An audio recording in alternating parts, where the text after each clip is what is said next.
All right, yo, it's Thesis. It's another Major Keys. Today we got O. Let me introduce my host first, my co-host. Custom Made Menace, URLTV War Report. We back. Oh yeah, TERRA the mayor's here, man. All of that war report. I'm in the building. Troy seems to have muted himself. So. Oh yeah. Troy had Troy Martin in the building too, muted at the moment. Facts. He'll be back in a minute. Buildings. We got O. O, what's good? Introduce yourself. Yeah, man. Oh, man. Creator of street status, man. Been doing this shit for a decade.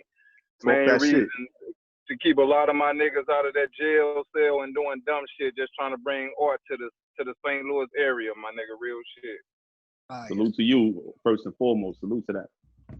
Facts, absolutely. So, this ain't really like what we do here isn't really anything controversial. It's no tricky questions. You know what I'm saying? It's basically to let people get to know you. You know what I'm saying? What you've done behind the scenes, what you've done for the culture.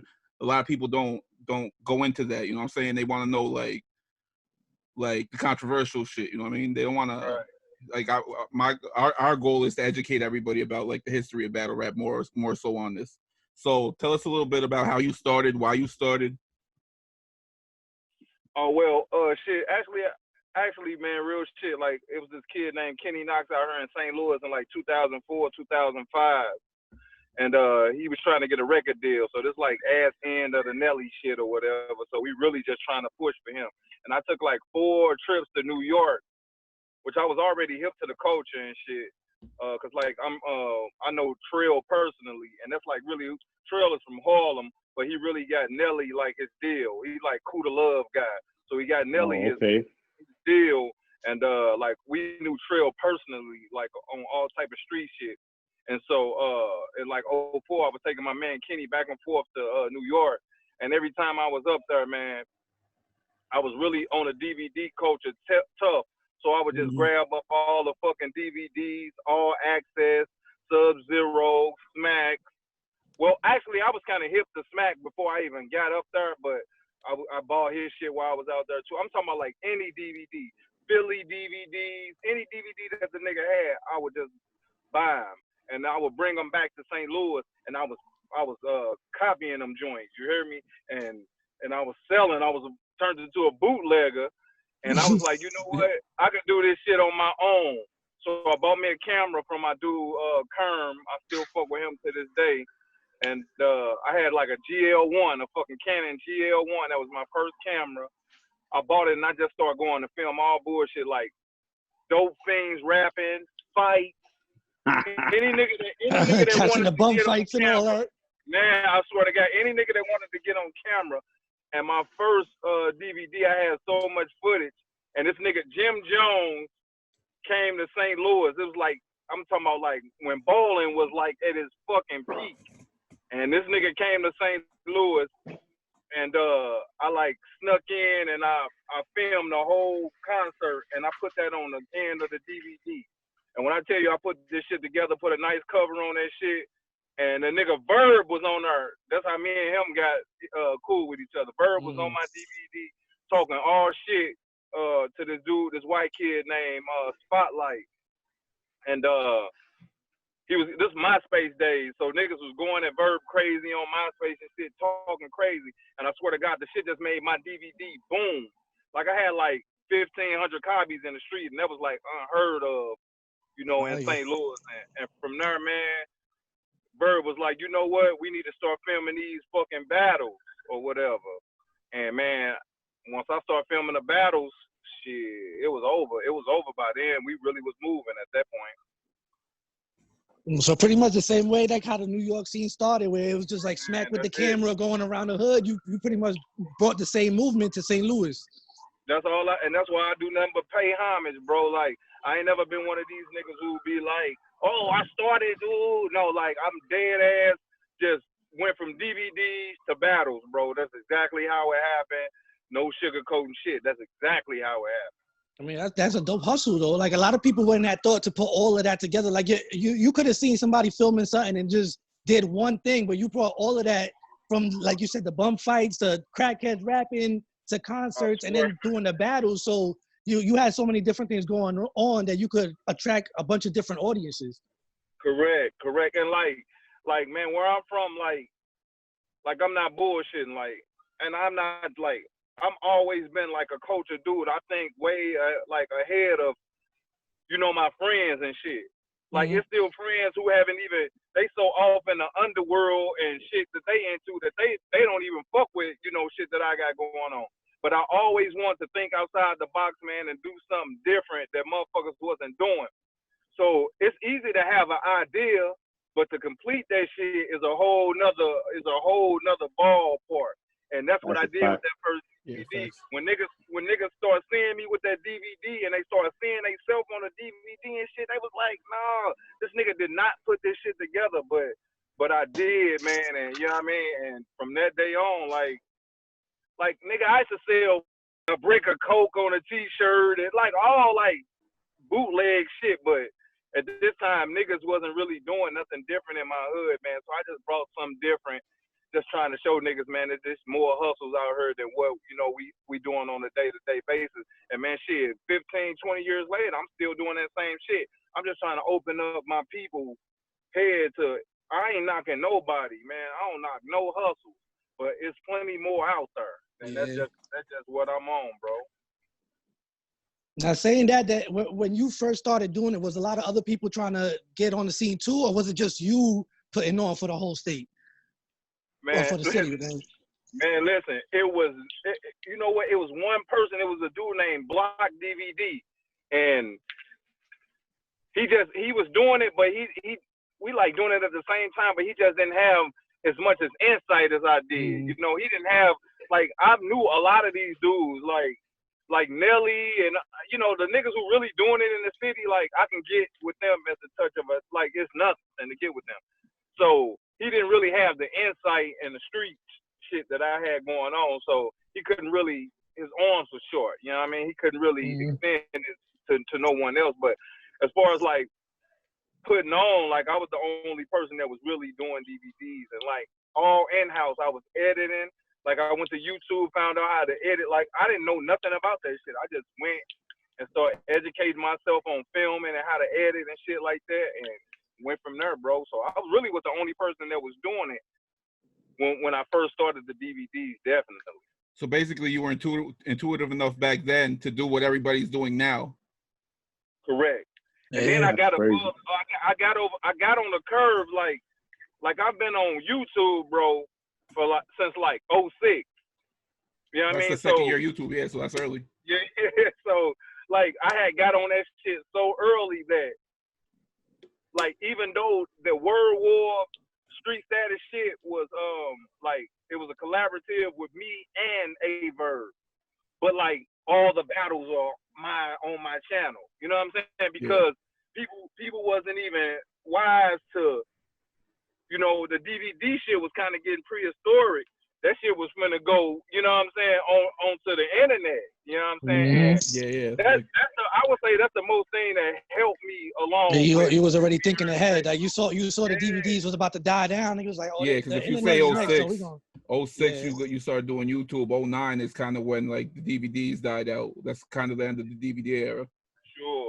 That's when you was only getting like 10 minutes on YouTube and shit. Yeah, it's crazy. Like YouTube then came such a far way, man, that like I appreciate the fuck out of YouTube, man. Yeah, I say a lot nowadays. People wouldn't be able to survive the battle rap from back then when battles used to drop one round at a time. You used to see the clock on the screen.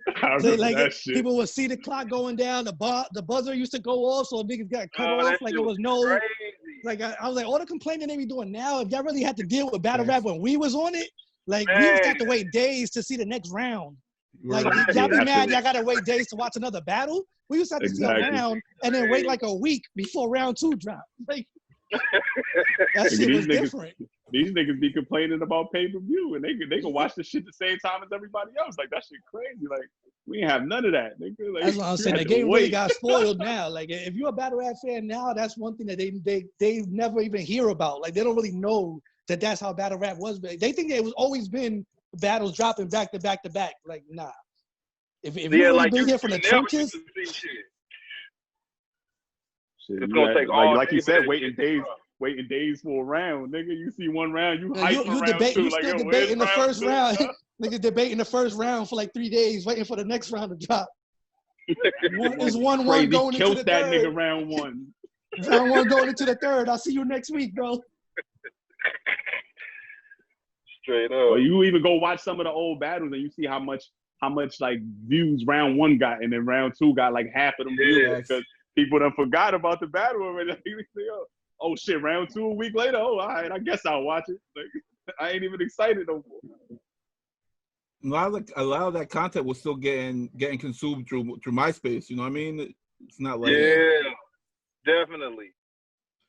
Everybody was a hacker back then. They used to know how to chop up to fix a page to look like anything. Everybody was computer hacker for MySpace. How did you remember MySpace used to have the counter, like it used to have the like so that was like it was like counting this shit. So it was like, oh shit, a motherfucker that came to my page like this many times to view this shit. Facts. So that was like niggas was feeling it so back then. If you really think that was the start of views, like people counting views, it started then. Like it used to be how many people is looking at my page. Now it's like how many views am I getting? Now that used to count the tracks and all that shit was fire. How did you find your like first group of talent that you had on your platform, or how did you start? How did you decide to build your platform up like the way it was? I actually like I said, when I met Verb, he was they was having like these niggas was battling in like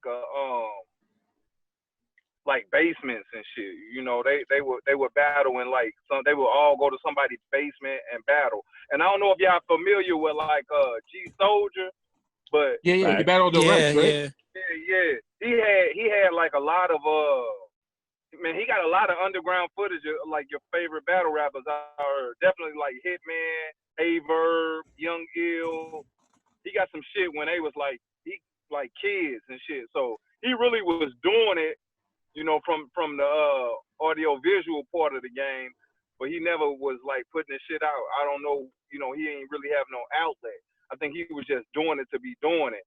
So Verb, he always, you can see now he's like pretty boy type nigga and shit. So he was like, he always used to throw like parties and shit, you know, be on the promoter shit.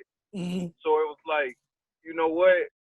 I'm going to invite some bitches to come to the battle. We going to hype this shit up. You be responsible. I'm going to be responsible for the video part of it and the controversy and shit. Cause I used to mash the shit up to where like, and at this time, I swear to God, like, I watched all Smack battles. It's not a Smack battle that I hadn't seen at this time.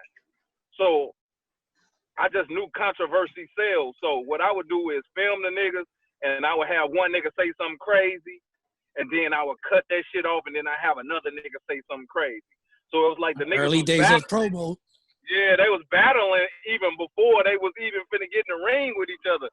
Cause Verb used to hype these niggas up. I ain't even gonna lie. He used to get these niggas to say some very wild shit that you don't say to no man. I don't give a fuck if it's a battle or not. Like, and they would be saying some wild shit.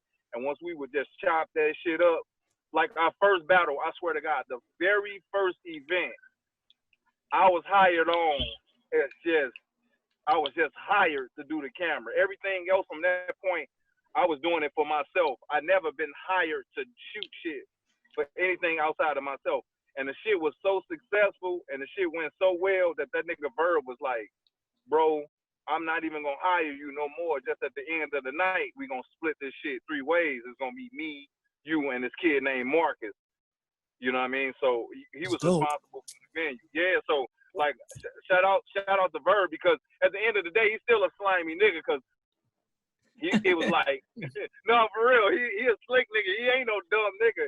He was like, well, every event might not be super successful, so I hate to be on the ass end and have to pay him $200-300 out of a pot that only made $200-300.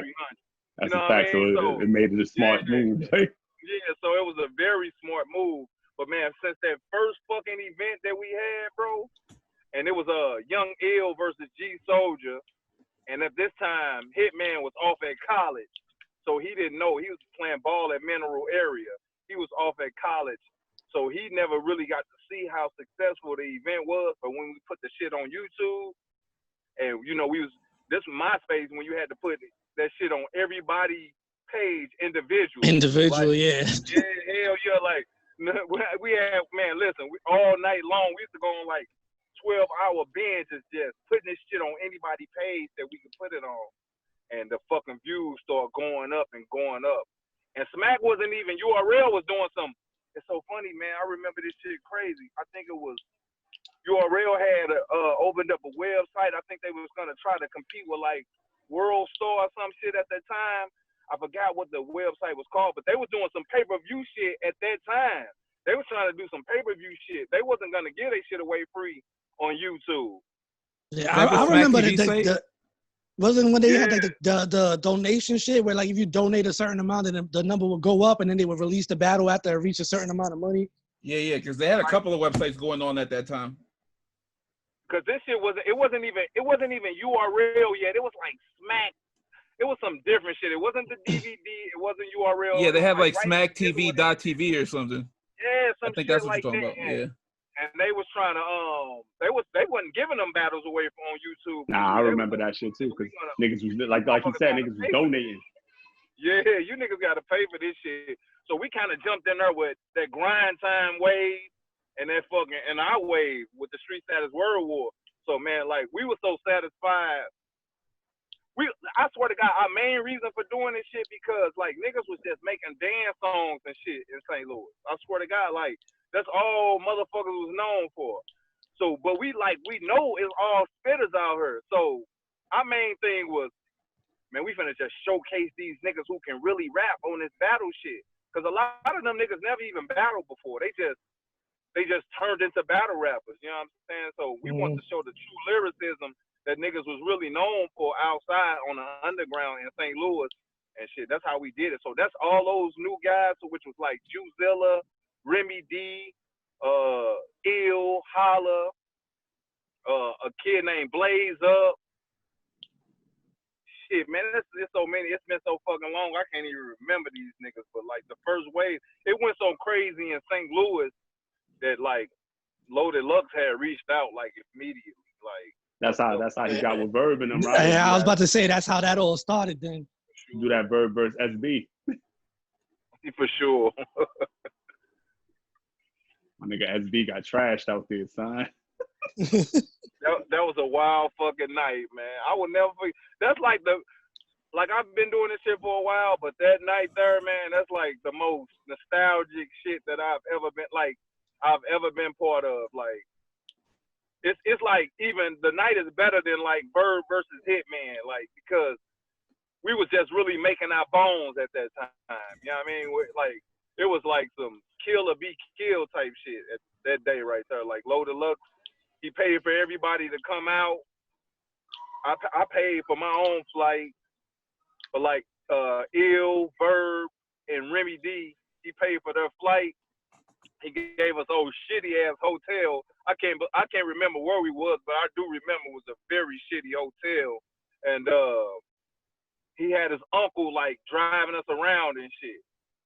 And he was like he was like, okay, he called his uncle and he was like, yeah, we ready.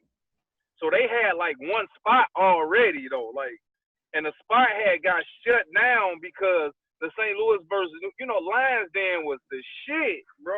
Like Lions Den was that was the shit. This is before URL really doing a shit like that. So Lions Den was the shit. You got Head Ice, you got Goods, you got Arce talking crazy to niggas. You got World Star putting that shit up on their channel for free. You know what I mean? Like this shit is going crazy. But that nigga Lux told us to come to the first venue. The first venue got canceled. It was too many people there. So his uncle drove us to the next venue. Bro, when we got out this fucking van, I think we on like 125th and St. Nick. Do those streets cross? Yeah, that's right on the corner. Yeah. Yeah. We we right on the fucking corner, like 125th and St. Nick. And when his uncle let us, he had like an Escalade, an old Escalade. He let us out that fucking car, bro. it was so packed outside. Niggas was looking at us St. Louis niggas like we was aliens, my nigga. I mean, like, really, like, what the fuck? These niggas really came out here. You know what I'm saying? Like, these St. Louis niggas is not no hoes. They really came. They didn't think that we was gonna come out there. You know what I'm saying? So, man, I be bringing that up a lot. And nowadays, battle rap is like fun, but back then it was dangerous. Like when you went to events, it wasn't always guaranteed that you was gonna go home fine. Like even if you wasn't a rapper, you're just going to be a fan. You knew that at any point if fights popped off, you gonna get trampled by everybody running. Like all kind of shit used to happen. So you had to pull up with some people. You couldn't just go. Yeah. You couldn't go to no event alone. And like they was out of state too. Like that's the crazy shit. That's why that's what was even crazier. It was like, oh shit, like because you know, like most people wasn't really traveling, especially on battle rap shit. Like so, it's like just to see niggas. Niggas left St. Louis to come all the way to New York. And if you know what I mean, like New York, you already know what time it is, so you're not expecting people from somewhere else to be like, yo, they really had the heart to come all the way out here just to battle us. Like Nah, that's the crazy shit. Like you think about it, like just like this is like. I know they got the paid flights out there, but it's still for the love of the game. It's like, yo, fuck that. Like, I'm going out there to show these niggas I'm as good or even better than niggas. Like, what's up? At the end of the day, if you go out there and get killed, then them paid flights ain't mean nothing. Like, you got paid for your flights here, but we killed you and send you back home. Was that the same night as the I Got Pussy lined up shit? For sure. For sure. For sure. The way, like, when we got out, it's like, I'm not bullshitting. It's like 70, 80 niggas, bro. Like, come on, man. No, we believe it. Harlem on 125th, I could believe it was that many niggas. Bro. Nah, like, but you know the crazy shit though, like that's always how, like, well, I don't know about now. It ain't the same now, but like when I first started going to battle events, it was always like that. Like when I was pulling up to an event, no matter where I went, that's how I knew I was in the right place, just by the crowd that was outside. Like you pull up, and it'll be a bunch of 30 niggas niggas outside. Everybody smoking. Everybody split up in different groups. This is the spot. That's how I always knew. It's 30 niggas outside. Oh yeah, this is the building right here. Like we going in. What was the first time like you doing your own personal events and shit like that you was like, wow, I'm really doing this shit, yo? What was like that moment for you? Actually, like I said, me and Ver was doing Word War street status shit like locally, but after he called SB tripping. Before I even go into that, like how he called SB tripping was like SB was one of the most, like SB was so tough outside, y'all. Listen, I remember. I know him though. That's the crazy shit. So like, go ahead. Man, this nigga was tough, bro. Look, this nigga was like he mean mugging, like you know when you finna fight, like when you finna fight somebody, right? It's like one dude you got like. He don't want no problems, you know what I'm saying, man? Just don't touch me type shit. Then you got the other nigga who just applying all pressure. You feel what I'm saying? Like, like I'm talking crazy to niggas, all of that. That was that nigga SB, dog. That was that nigga. He was like, it was hard for me to know if he like really wanted smoke or did he just want to rap. But I gotta understand that Harlem, I mean New York in general, like everybody rap though. You know what I'm saying? Yeah. So once I really you gotta try to stand out. Yeah, you're looking at everybody like competition. He just wanna rap, bro. He don't want no problems for real. At the end of the day, he's trying to make his bones too because he not Murder Mook. He not T.H.E.S.I. You know what I'm saying? He not these niggas. So he's trying to make his bones, but that nigga Bird was ready to go once Lux. See, we just got a plane ticket. Well, Bird and them just got a plane ticket and a hotel.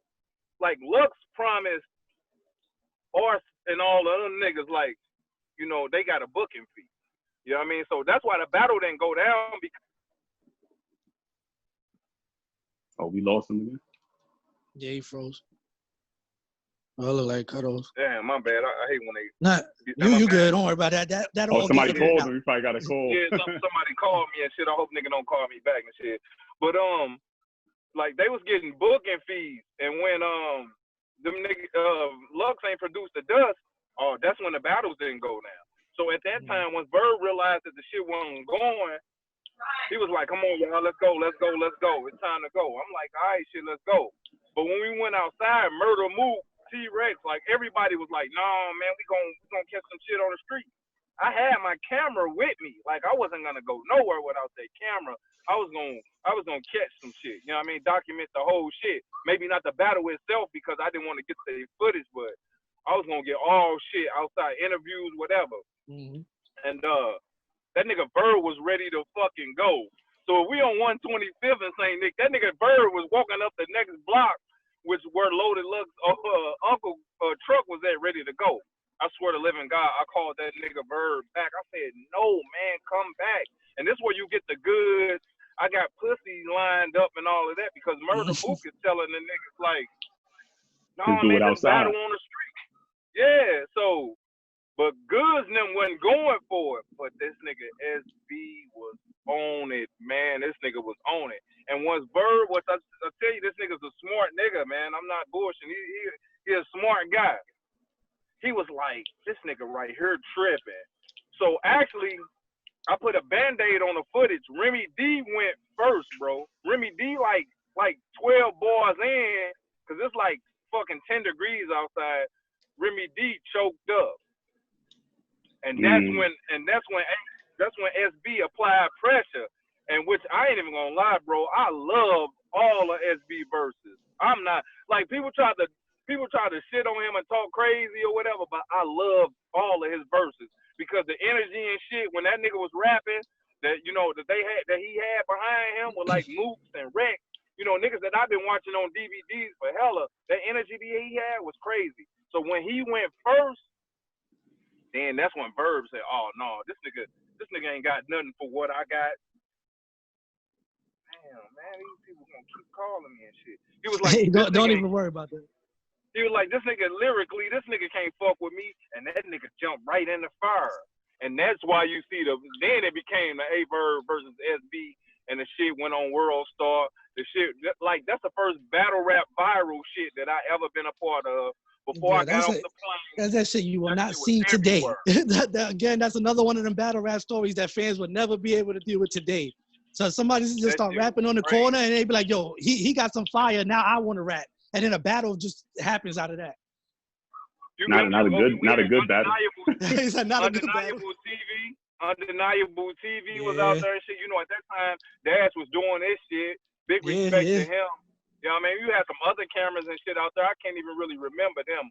But once we got back to the crib, and this nigga Bird was like, man, really fuck this battle rap shit. He was, at this point on, he was looking for it. He was trying to get booked. You know what I mean? He was like, fuck that. I'm worth $500 a battle and shit like that. You know what I'm saying? $1,000 a battle. He was thinking, fuck that. I'm on that type shit. And so that's when I booked him versus Hollow, and then I booked Rich versus Hitman. That's when I booked him versus Hollow, and then I booked Rich versus Hitman. And that's the 2 round joint. The only reason that's good. I'm gonna expound on that. Only reason those shits is 2 rounds is because Verb was about to battle more of one on grass. Look, this nigga Verb is already booking shit across the country. Like those shit was 2 rounds because he was about to go right out to fucking LA or the Bay or some shit and battle more of one on grind time. So I can't front. That's one of my favorite joints right there too. I love that. Yeah, that's why them shit on Verb. Yeah, that's why they. It's crazy because even being 2 rounds, those battles really had a crazy impact. That's a fact, nigga. Like nowadays, same treatment that Jesus got. Nowadays, people don't really bring up just the 2 round shit. Like when you bring up Hollow and A-Verb, a lot of people don't bring up that it was a 2 round battle. They just bring up the bars, like the shit that was. You know the funny shit though, bro. I was just watching cause what's this dude's name? Avocado, he doing that battle for battle shit. Oh yeah, when he's doing verse for verse, like who got the better round? Like, and right now they got A-Verb versus T.H.E.S.I.S, and they use one of those rounds in the battle, A-Verb versus T.H.E.S.I, like the battle for battle shit. That shit is there. They use one of those. I think it was round 2 in that battle that they used versus T.H.E.S.I battle versus Ill Will. Like that shit is crazy. You didn't even know they was doing your shit, huh? That was my first event, man. That fucking Hollow, like my own event. Like I booked Rich. I booked everybody on the card, but me paying for plane tickets and hotel rooms and shit like that. And that nigga Hollow, man, like he's not underrated. I'm definitely not gonna say he's underrated, but the shit that he can put together on like at the drop of a dime is yeah. A lot of people don't know. I grew up in the same hood as Hollow. Like I know his family and shit, so I know that at that time he used to freestyle a lot of the shit he was saying. Like he would go out there with maybe 8 bars, like just to start of his round, and then freestyle everything else, and not 2 or 3 bars like they do now. Like he would do a whole 5 minutes of freestyle about shit, like, and that's all he used to do in the hood. He used to walk around just freestyling about everything he's seen all day, and then take that same thing and turn it around. Like I remember when he did it with Amzilla when they battled in the studio and he took all the racks from him. Like he freestyled all that shit too. Back then he was really on that not writing shit. Like he used to just write maybe 8 bars, have those just to start his round, and then just go off freestyle for the rest of the battle. Hey, I picked this nigga up from the airport, right? I picked Hollow up from the airport, right? This is my first fucking meeting with Hollow the Don, right? So I pick him up from the airport. Like, I go actually physically go into the airport to get him. This nigga got one of those little sling backpacks, right? He didn't drop the lean, right? He dropped his cough medicine, right? Like this nigga got a whole bottle of that shit, right? Yeah. So the shit is spilled in his book bag. It's spilled on the fucking airport floor and shit. I'm like, oh, this nigga own this shit for real. He fuck with this shit like he not playing. You know what I'm saying? So, yeah. He so, was really on that shit. We get in the car and this nigga like Rain Man for real. Like I take him through my hood and shit, which is the West Side. I'm playing my cousin music and shit, which is T.H.E.S.I.S. They used to be signed to Nelly and shit. Like I'm telling, he like, man, what street is this? I'm like, oh, that's Martin Luther King or that's Page. And like the battle was the same day that he arrived. So later on that night, he go back to the hotel room. When that nigga came to the event, every street, everything that he asked me, that nigga put it in the round, bro. So hell yeah, I remember that shit when he said, as soon as my plane fell, I told this nigga to take me to Page there. Hey, so that nigga is like underrated with the straight spot on freestyling and like that nigga cold, bro. Like serious. Like that nigga. That's why he one of the greats, man. Yeah, I mean, like we always say, that generation of battle rap we'll never get again because everybody was unique then. Like you can't pick no name out of that basket of that class and say this person sounded like that person. Like everybody had their own style, or they all had their own unique shit that they used to do. Salute to you for having the vision to say, yo, let me get him out here, nigga. Like that was part of you, like. Yeah, no, I ain't even gonna lie. Like that was really like Bird because. Like, we had just really got on Twitter and shit, you know what I mean, heavy like that. So once niggas seen the shit from the SB shit, you got so many niggas reaching out like, kill that St. Louis nigga. So it was like, it was like slim pick. That nigga Verb could have picked anybody, bro, at that time. Like, anybody, because, like, when that shit happened versus SB, I'm gonna say at that moment when that dropped on World Star, this when shit was still dropping on World Star. Wasn't nothing hot as that battle. You know what I mean? It wasn't any, I can't even think of a battle at that same time hot as that battle. So all niggas was coming out like, I'ma fuck him up. I actually told, what you said him versus Marv, I was like, I watched Marv a few times. I was like, shit, I really wait and try to get somebody else if I was you. That's what I told her.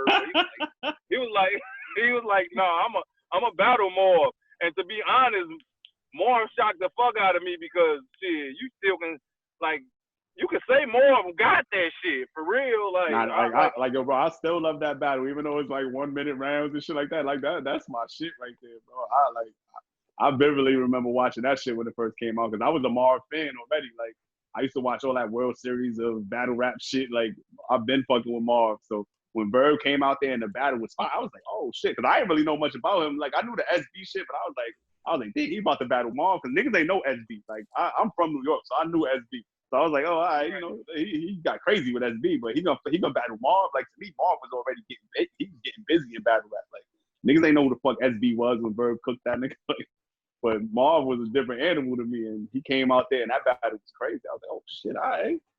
St. Louis getting busy. Yeah, hell yeah. So at the end of the day, that nigga Verb really, like, battle wise, you know what I mean? No, I'm gonna say Hitman opened the gates too, because Loaded Lux actually reached out to Hitman first. Hitman was away at college. Yeah, Hitman was away at college, and Hitman, like, which was a player move at that time. Like, Hitman get a lot of flack from shit that he be doing, like, you know, on the internet and shit or whatever. But that was a player move that he pulled with that, because he was like, he didn't keep that shit for himself when he was like, when I get out of school, bro, I'm gonna fuck with you then. He was like, no, you just holler at my nigga Verb. You know what I mean? And that's love right there. Yeah, hell yeah, that's love, bro. That's real love right there. So shout out to that nigga Hitman for even making that move and sharing the love with everybody. Because, you know, Hitman was kind of known from Fight. Hitman had been on Fight Club and shit already. You know, Fight Club, I'm gonna call the nigga Pleasure P. Oh, man. Oh, my nigga, International P. Hold it down. Hold it down. 60. International P came out to the city, and they put on some shit for St. Louis as well, you know, with that's fire. with the Lunatic. Yeah, so yeah, man. What do you think the Midwest has contributed to battle rap specifically? Like, what wouldn't battle rap have if it wasn't for the Midwest? That's a great question, bro. I think timing is everything. Like, you got a lot of different regions who getting out there right now, but at that certain time, it was like New York, New Jersey, maybe Detroit, maybe Philly.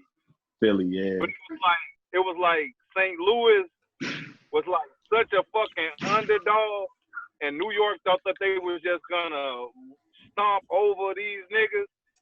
That it just really made the competition level. I think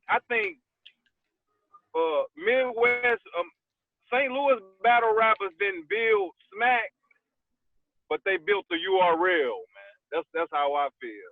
You know what I mean? They definitely made a major contribution. Yeah.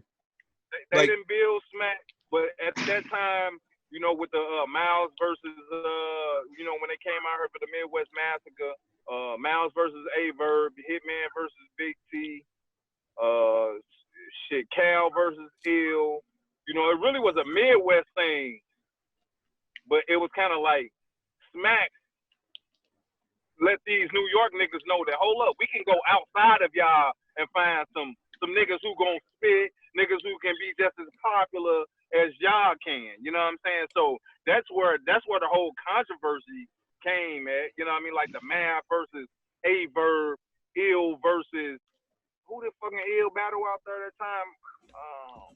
No, Cortez versus Cortez. Oh, that was Cortez versus Hitman. Hitman. Then you got the Ill versus Rich Dollars. Like, all of that shit was like, okay, well, it's really like Yankee. Yeah, St. Louis versus New York. St. Louis versus New York. So I think the competition, I think St. Louis brought like so much competition to the shit. Like, it can't even be matched. You know what I feel like? You know what I feel like St. Louis low key made poppin' too? I could be wrong, but like I feel like Verb, Hitman, and even like them niggas brought the special move to the game. That Showtime shit. Like, everybody be looking for a special move now. Like that Showtime shit and that remix shit. Like, niggas really wasn't doing that shit. True. Like that's them true. like Verb, like with the so it's Showtime, and then he go into this whole crazy shit. Like, now you be hearing like it's a lot of young niggas that's doing that shit. Like, you know, like whatever they want to call it now. But like you know what I mean? Like, I feel like he's like, even if niggas doing the that. biggest slogans now be the special moves, like with twerk with the strap in. That's pretty much the same shit. Sure. Like, I feel like that, like, you know what I mean? Shit like that came from that. Even Ill with the, who was this nigga? Like, you know, he didn't really make it a special move. He kind of like, but when he did that shit, who was this nigga? Like, yo, bro, like. Yeah, that's a good point to bring up, because he didn't even brought it up. Saying that to niggas, like, we ain't even, they don't even. Yeah, like he didn't even do that intentionally as a moment. He was just rapping it. No, I agree. Like it's crazy that you shed light on that, like, cause like I totally agree with that. You know what I mean? And I also think that they all brought something funny to this shit too, though. Like it's like gangster, but at the same time, like each one of them had like funny shit in their rhyme. You know what I mean? Entertainment. That's They a brought the fact. entertainment value to That's battle a rap. fact, because a lot of the New York even the shit was just mad performances. serious. Yeah, the performances too, like I'm talking Hitman. about super serious. When Hitman Only did the nigga that really violin. had some comedy was like Goods, but everybody else was dead serious rapping. Facts. I mean, to be fair, would you guys say that the Midwest is kind of the cause of everybody being able to travel? Because before it was like New York maybe battle Philly or battle Jersey, but Yeah, and that shit is like, it all was like driving within distance. a 1 hour, 2 hours away. Yeah. Because of the Midwest, now battle rap is what it is. It's like a national, international thing where people are going out their way to go places. You know what I mean? So I think that's a big contribution to battle rap. Yeah, the Midwest movement was fire, man. Like I fucked with that shit. That shit was crazy, bro. Like, what's that shit that Juice used to say? If you ain't moving with the movement, you moving or get moved. That's my nigga Juice. He came over with that shit, man. But I mean, it's actually a little bit from my nigga Joel Santana though. But you know what I mean, we still fuck with it, Juice. Like, you know what I mean? Yeah. I think Santana got a little verse or a couple lines and Juice just kind of added his own shit in there. But that shit. Fuck it, why not? No, shit. Look at me. I'm still using Jeezy shit. He don't even say street status necessary. He say street says necessary. But the shit's pitched up and it's going so fast that you're like, oh shit, street status necessary. Fuck it. I'm fuck it. Jeezy shouting us out. That's it. I don't care what niggas thinking it. As you should. Why you think like you eventually, like, you know, you guys took a break, you know, you guys started doing less battle rap and you kind of went to do your own thing, but it seems like street status is still to this day held at a high regard for the Midwest, even though there's other leagues. You know what I'm saying? Why do you think that is? Because there is other leagues but they're not like street status is always that's street status. Right. Why do you think that is? It's like I think it got a lot to do with like the person that I am. You know, like I said, when we first came in, it was just more about the work that we was putting in that got us noticed. You know what I mean? Like I never did any extra antics, or I never did no clout chasing, or I never argue with a nigga on the internet. You know what I mean? To be honest, and I think that salute to you for that. Like first and foremost, yeah, man. For that shit. I think there's so much shit came into play when, man, listen, I used to beg niggas from my city to jump into battle rap. Like, hey man, listen, you steady chasing trying to get a deal and all of this shit. Man, leave that shit alone. Just become a battle rapper, and maybe you can gain some fans, and they'll listen to your music. You know what I'm saying? You steady trying to chase this record deal, and the game is just switched into an independent thing. You know what I'm saying? Like, they not giving no deals, man. So you can let that shit go. The amount of stuff you brought up already so far just shows that you were clearly like ahead with thinking. Like you were thinking ahead of whatever. When they were still stuck in the same place, you was like, nah, you got to move forward to this. So I'm thinking that like when everybody's seeing the fame, that's like, man, I swear to God, from my city, bro, like niggas, you already used to be lame if you rap out here. They like, oh, that's that rapping ass nigga. You know what I mean? You know what I'm saying? Or like you will get so much slack from being that. But once these niggas seen that niggas will start cashing checks and niggas was getting like notoriety and shit from it, not only in St. Louis, bro, but everywhere. You start seeing like leagues. Like even in my city, 3 and 4, you got King Juice did some shit out here. You had Battle America do some shit out here. I remember that shit. You had House. Man, you had like 6 leagues and shit pop out here. That Battle America shit, that was the Good versus Hitman shit, right? That shit was fire. I ain't gonna lie, listen. That nigga Seneca, the nigga who was behind that. I remember Seneca, right? That shit to the day. That fucking video and that audio from that shit is so motherfucking crisp, dirty. You looking at this shit like, because this nigga had like some broadcast cameras in there, bro. Like, he was ahead of the game. But like he spent so much money that first time doing that shit that he couldn't even. Yeah, man. If you're gonna be ahead of the game, that shit gonna come with sacrifice too. So that shit gonna cost you. That shit cost. Like I know even like she had gave Hitman them mad money for the Battle Rex, them all that shit. So you know he never recouped off that shit. But as far as just who you telling, but like as far as that shit, like so many leagues and shit start popping up that I was still putting on, but like I always wanted my dudes to go to URL too though. Like, you know what I mean? I never was like, I knew that I didn't have the money to put on like URL. So I never wanted to become niggas that try to go up against the URL. Like I never was one of them type of niggas. You know what I mean? Like and that's another thing, another point of you not being selfish, because a lot of people when they get in that position, the first thing they think is, I want to be the man, so I'm gonna compete with the best. For you, it was like I want to put my guys in positions to where they're gonna still be able to succeed. Because listen, we all know that URL, even at that time, it's a fucking professional league. At this time, they doing shit on a bigger level.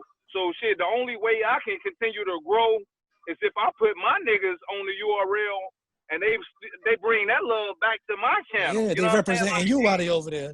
Yeah, it really works. And like B Magic is like maybe like the last nigga that, you know, from St. Louis that really got that push right there. At this time, they did the PGs, and then like still in 2020, you seeing the effect that idea and that shit had on battle rap at this time. It took like 10 years though, you know what I mean? But you're seeing the effect that it had now with, you know, North getting fired and, you know, all these different leagues. Like, at the end of the day, you want to bring your talent to URL. That's always how I felt, bro. Like, these niggas they doing it on a major level, and that'll be my kickback. You know what I'm saying? You being successful, I would be a damn fool just trying to keep you booked in St. Louis on my channel that got 30+ subscribers when these niggas got 1 million people that you know what I mean, that can view you. Like, that ain't even, I ain't even that type of nigga. So I never wanted to like be selfish, bro. And I think that's like when you say shit slowed down and shit like that, I just never was a selfish nigga. I'm not gonna try to compete, because at the end of the day, this is an independent thing. This is not, I don't own these battle niggas. You know what I'm saying? Like, you have some niggas that try to own these battlers and all of that shit. Like, nah, man, you can't. This a grown ass man, bro. So you gotta let that man wings fly and see how far this shit gonna take him. Don't try to manipulate him and brainwash him. And then if it's like bullshit, it's like if they're a solid person, one hand washes the other type of shit. For sure. And even though I have got burnt like that though, like, but it don't. We know. I don't give a fuck about getting burnt. I don't give a fuck about getting burnt, because guess what? I never had no chain on you in the first place. But there's a lot of niggas just don't reciprocate that love. That's basically what I'm saying. Like, nigga, if I never would have put you on my camera and showcase you to the world, then shit, who knows what? I'm not saying you wouldn't have been famous or anything, but you just got to show that love back. You know what I mean? So, and nigga, it's a bunch of niggas who didn't show the love back. Even like with Magic, I love him to death, but like early on, that nigga used to be, at all his rounds, he used to be the motherfucking Magic, nigga, street status. Boy, when that nigga got on URL, that nigga was the motherfucking Magic. You heard me? It was street status my ass. Street status my ass, nigga. What are you talking about? That shit's dead. It's over with. Which, like I said, I totally understand, but I'm here just to put my people on, bro. That's like, even for this Crucible shit, they wanted me to be a judge. Man, I can't be a judge because I'm trying to put people on. I'm not trying to crush no nigga dreams. You feel what I'm saying? I'm trying to put niggas on. So that's why I turned into a scout. You know what I mean? I'd rather just be a scout and find niggas all the way around the country. What do you think? We got 3 scouts here, myself, Terra, you, and this other guy that doesn't really matter, Custom Menace. Holy shit. Yeah, they gotta be at least one shot per show. Go ahead, my nigga. Go ahead. I'm saying, like, what makes you what do you look for in the talent now, like, and how has it changed, like, the way you look for talent as opposed to the old days? Like, now it's totally different, obviously. Like, how is it different, and how do you look for talent now? It's crazy. Like right now, like I've always been the most easy nigga to get at. Like I will give any nigga a try. Like I will really give anybody a try. Like if you hit me up on Facebook, Twitter, Instagram, anything, like I'll be the nigga who always personally, I never had a nigga looking for me or none of that shit. I'll be like, let me check this nigga out. You know what I mean? So I've been crazy easy to get at. Never had no, never been caught up on who I am in battle rap or nothing. I listen to anybody. But like who I listen for right now, man, like we have talked before in the group chat and shit for the Crucible, like I just look for niggas who just be straight spitting now, because battle rap's so robotic and shit, like they only really doing what they see now. You know what I mean? So if I see a nigga who just like old school spitting, like he don't got no crazy format with this shit or none of that. Like, I would give him a try because I know that at the end of the day, he pure. He ain't been tampered with. You know what I mean? Like, he really just doing him. You know what I mean? Like, I didn't watch so many Crucible videos. Once the nigga hands lift in the air, and like, once they hands lift in the air, I just like, oh, here they go. You know what I'm saying? Here this nigga go, right? Nigga hand, it's to the point that even niggas who've been established in the game is reaching back in the pot like, no, I'm taking that from that nigga. I'm taking this from that nigga. You know what I mean? So it ain't just the new niggas. It's everybody is, following suit right now. So I really be looking for like real spitters. And another thing is, I be looking for the street dudes. Like I don't got no problem with niggas with the smart bars, heavy lyricism, all of that shit. I don't got no problem with that at all. But I would pick a nigga who maybe not so lyrical over a nigga who like crazy with the bars though. I ain't even gonna lie, because I'm just really trying to bring something different. I feel like all these cities that we hit, I'm pretty sure that I should be able to get 4 niggas past the first stage. You know what I'm saying? That's really, I don't want nobody coming in doing what everybody else is doing, bro. So that's my main thing about new talent right now. And in the city itself, shit, St. Louis, I probably give anybody a try. You know what I mean? I will give anybody a try. Like, I don't care if they robotic with the, the new styles and all of that shit. Just because you in a city and you can just come to an event, you know what I mean, and put on, I'll give you a try. That doesn't mean it's gonna make it to the tube or nothing. But you know what I'm saying? I could put you in front of a lot of people, you know what I mean? And shit, we'll see how it go from there. But that's basically, I'm just looking for the true spitters. And I like street niggas. I like niggas who like aggression, got 1 foot. Niggas, I like niggas on probation and shit. You know what I'm saying? Or roles and shit. You know what I'm saying? Like because I really want to show them something different besides like robbing niggas and selling drugs. Like no, my nigga, you can really get in this battle rap shit. Guess what? Because in St. Louis, you can be an artist. Guess what, my nigga, you never gonna get booked $500 for a show. You never gonna get booked $1,000 for a show. You know what I mean? So if you serious about your business, then I think this battle rap shit is what you should really be getting into, because if you become popular just in the Midwest alone, shit, you can get $500 to $1,000 for booking. I'm talking about never have to even touch URL. So that's a fact. I want niggas to be wise, bro. You know what I mean? Because at the end of the day, you grown, you taking time out your day to craft these bars and shit. Nah, that's fire though. I like that shit. Facts. Me personally, I like to be like the way I'm scouting and the way I've always scouted basically is I like to see people that entertain me. You know what I mean? Like I'm the same way as you, I guess, that I'm not so crazy about people being super lyrical. Like maybe you're super lyrical, but you can't perform that well, so then it's a no for me. But maybe you can perform really well, but you know what I mean? So you gotta look for standouts now too, because the problem that makes a lot of these battle rappers stubborn is they think if they could match some famous battle rapper style close enough, then that means they lit to make it to the next stage. And they don't realize that we from the era where we don't like when you sound like somebody else.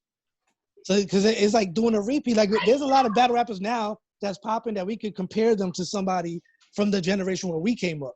And that's why we're trying to go back to finding people that's different, not have, a guy that sounds like Hitman or a guy that sounds like Ill. Like, we don't want carbon copies. We want brand new, fresh style. For someone that was there for the original Midwest movement, how do you feel about the new Midwest movement? That's a good question. Like, I'm not even really familiar with the new Midwest movement. The only person that I am familiar with is my nigga from Chicago. Trufo. For sure. Fidel Castro, yes sir. I'm familiar with him because like he used to come out here like it's this battle league called Street Report out here. So I done seen him out here like a couple times. You know what I mean? I salute him because he like that, bro. He be everywhere. Like, yeah, like no, he a stand-up nigga too. Like he gonna get in there and he gonna mix it in with everybody. He, you know what I'm saying? That's a fact. Respect. So that's what I like. First time I heard of him, he was on We Go Hard. See what I'm saying? This nigga everywhere. Yeah. This nigga That's is where I'm at. everywhere. Straight up. So no, but like outside of him, I really don't know about the new Midwest movement. And it's like I think in the Midwest, like they used to look up to us in St. Louis and shit because we was like spearheading the movement and shit. But I think like now it's like niggas like, nah, we passed them niggas, so they don't really be connected with us like that no more. You know what I'm saying? I know that well they don't really connect with me like that. You know what I mean? So, but I got nothing but Midwest love though. I done book niggas all throughout the Midwest. I'm talking about cash dollars. So it's really nothing that a person can say about me because I didn't put up money to, you know, throw events and all of that. So they don't really be on me about the shit. But like St. Louis battlers and shit like that, oh yeah, they Chicago versus St. Louis versus Indiana versus all these niggas in the Midwest is going at each other tough. So you know what I mean? I just really don't know about the new Midwest movement though, except for my nigga Trufo. Big salute to him. He like the leader of that shit if you ask me. True indeed. What three battles? Let's go back in history. What three like if you were to have to introduce somebody to Midwest battle rap, doesn't matter what era, what three battles would you have to tell them to watch that defines the Midwest? Any level, doesn't matter if it's small league, big league, URL. I would tell them to go to Street Status, and I would tell them to watch B Magic versus Young Scripts. I think everybody agree with that.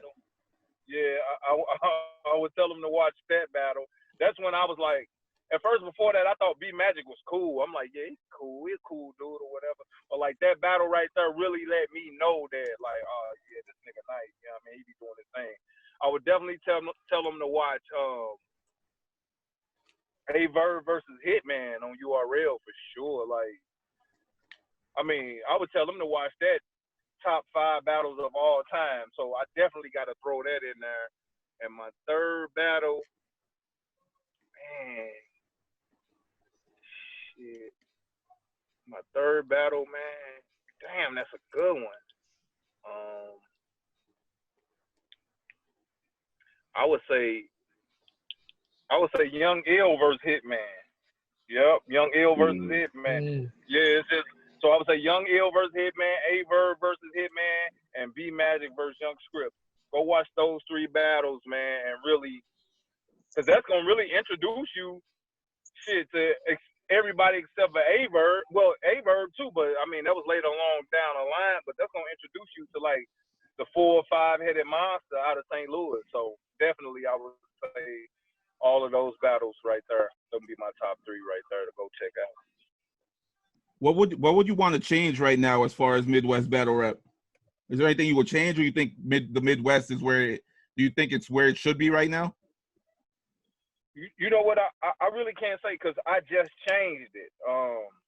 This last battle that I had with Math and shit versus Magic and all that shit, man, I had like 600 niggas in the building, bro. Like this venue, I have never in my life when I was done with that venue, listen, they don't allow you to smoke weed in this venue. They don't allow you to do nothing extra in this venue. This venue was so packed, and they was getting so much liquor money that night that they gave 0 fucks about niggas smoking weed. You know what I mean? So that was my biggest thing is to throw bigger events, bro. You know what I mean? Like if you really want to, we just talked about the money aspect. Like it's kind of like go hard or go home. You know what I'm saying? You gotta throw those big events that's gonna get that traction. You get those fucking bodies in those seats, and it's gonna be able to fund your shit, man. And you can throw bigger shit and bigger shit. So that's my whole thing in the Midwest is just to throw bigger events, bro. Like 600, 500, 600, maybe even 1,000. But the venue manager came to me after that event and said, "Listen, we moving across the street to a bigger venue, and we need you to be involved, bro. You ain't even gotta pay for this shit." That's just how many people, was in the seat. So, and the COVID came and just put shit on ice. But once this shit is over, I'm hoping that, we can throw bigger events. Cause shout out to URL, like shout out to Beasley for one. Anybody who is like under contract or whatever with URL, he always gave me, the green light to fuck with him. You know what I mean? So, and I that ain't for every league. So, at all. Just me showing my love, me showing my loyalty. I guess niggas looked out, but shout out to Beasley because he the one who handled that. And we didn't have little discrepancies here and there and shit too, but shout out to him because he always gave me the green light on that shit. So I was definitely gonna bring bigger MCs to the street status stage, but to throw big events, that's my main thing. I would love to change. What do you feel about the Crucible, the way things are changing now in its Crucible as opposed to PG before? What do you think this is going to change? And how do you feel about the process overall? Listen, I always had a problem with the PGs. I'm not gonna lie. Like at first I never had a problem with the PGs, but when I start seeing this shit getting really weird, when niggas throwing fake PGs and all of these niggas that came out, flew out, drove out, and none of these niggas battles getting dropped and shit, I was like, oh no, it's some weird shit going on. You know what I mean? But the B Magic versus Clean Papers, the John versus Magic, all those early PG, even the fucking shit at Black Star, all of that shit super fire. That shit legendary. You know what I'm saying? But like after that, when the shit started getting weird with the fake PGs, niggas going to Milwaukee. Yeah, if you think about it, that was the last time we had original people too, because even in that class, everybody was different. Bill Collector, John, B Magic, nobody was like the other rappers. They all disappeared and started to come in with the end of Black Star. Yeah, that was like what, 5 years ago? About 5, 6, yeah. It's like a 99-cent store now. So like that was a historic venue they shut down. I'm saying the PGs, and like I can read between the lines. Like I knew that shit was kind of getting weird between Norbs and URL, but like it never was like on the forefront. I knew it was weird because I go to all the events. You know what I mean? Shit, Norbs be out there trying to get in like I was and shit. Like, hey yo, it's I'm at the front. You know what I mean?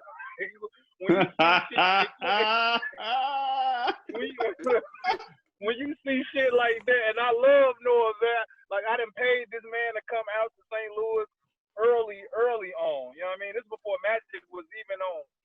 Was Magic on? Had he had his PG?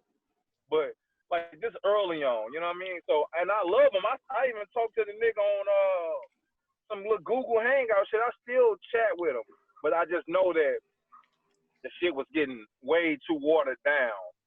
And I like that nigga P because this nigga really be handling this business, my nigga. You feel what I'm saying? It's a difference between you trying to just throw some shit, just throw your weight around. Yeah, XYZ, yeah, we gonna throw an event.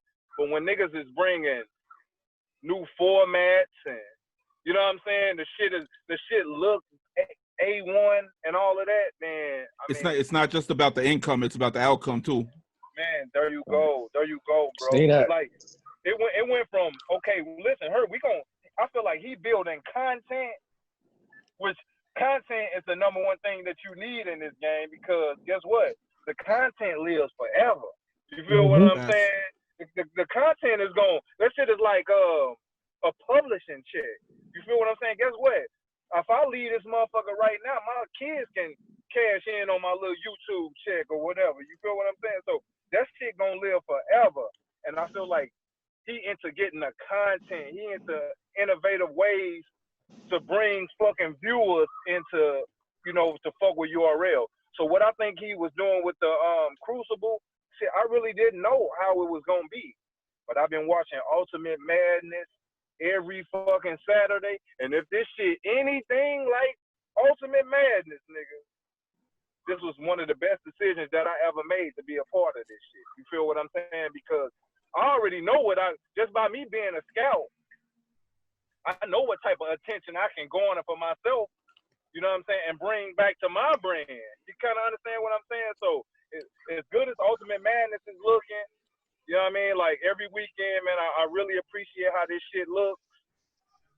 If the Crucible look anything like that, my nigga, oh man, this shit over.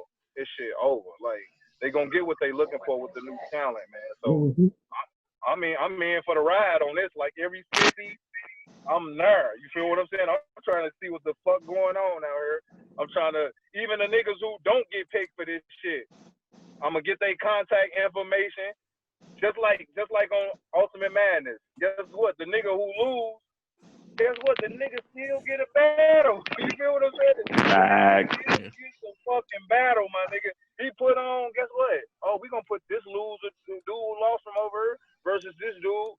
We still building a brand. So even for the niggas who don't make it in the Crucible, shit, bro. Let me get your contact information, bro. I got a play for you. I got a play for you out in St. Louis. Let's do XYZ. Let's get it popping. You know what I mean? Because it don't stop there for you. You know what I mean? Let's work. So I'm really looking forward to how this shit go. And I got respect, like even for y'all, man, the scouts and shit. Like some of y'all I knew, some of y'all I didn't know, but I went and did my homework on all of that shit. You know what I'm saying? I went and looked at niggas' bios, read shit. Like, oh, okay, I'm fucking with him. All right, this what he done, this, that, and the third. So I've been really educating myself, man. I'm really just trying to look forward to where this shit gonna go. Because it sounds very exciting. Because just like Ultimate Madness started at 10. Then it went to 15. Then it went to 20. Now it's at 25 bands. You know what I mean? This ain't no fucking light money. This ain't no $1,000 tournament. You know what I mean? Like, this some heavyweight shit.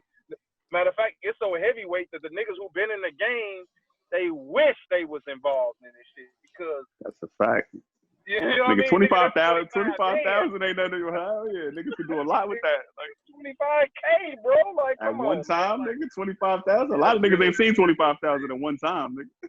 Never, bro. That's a fact, man. Nigga ain't seen no money like that. So I'm looking forward to Ultimate Madness 2, Crucible, whatever URL got to offer. You know what I mean? I even wanna. I would love to work with the URL because I see where it's headed, bro. You feel what I'm saying? Like, these niggas is really in a bag right now, man. They just content.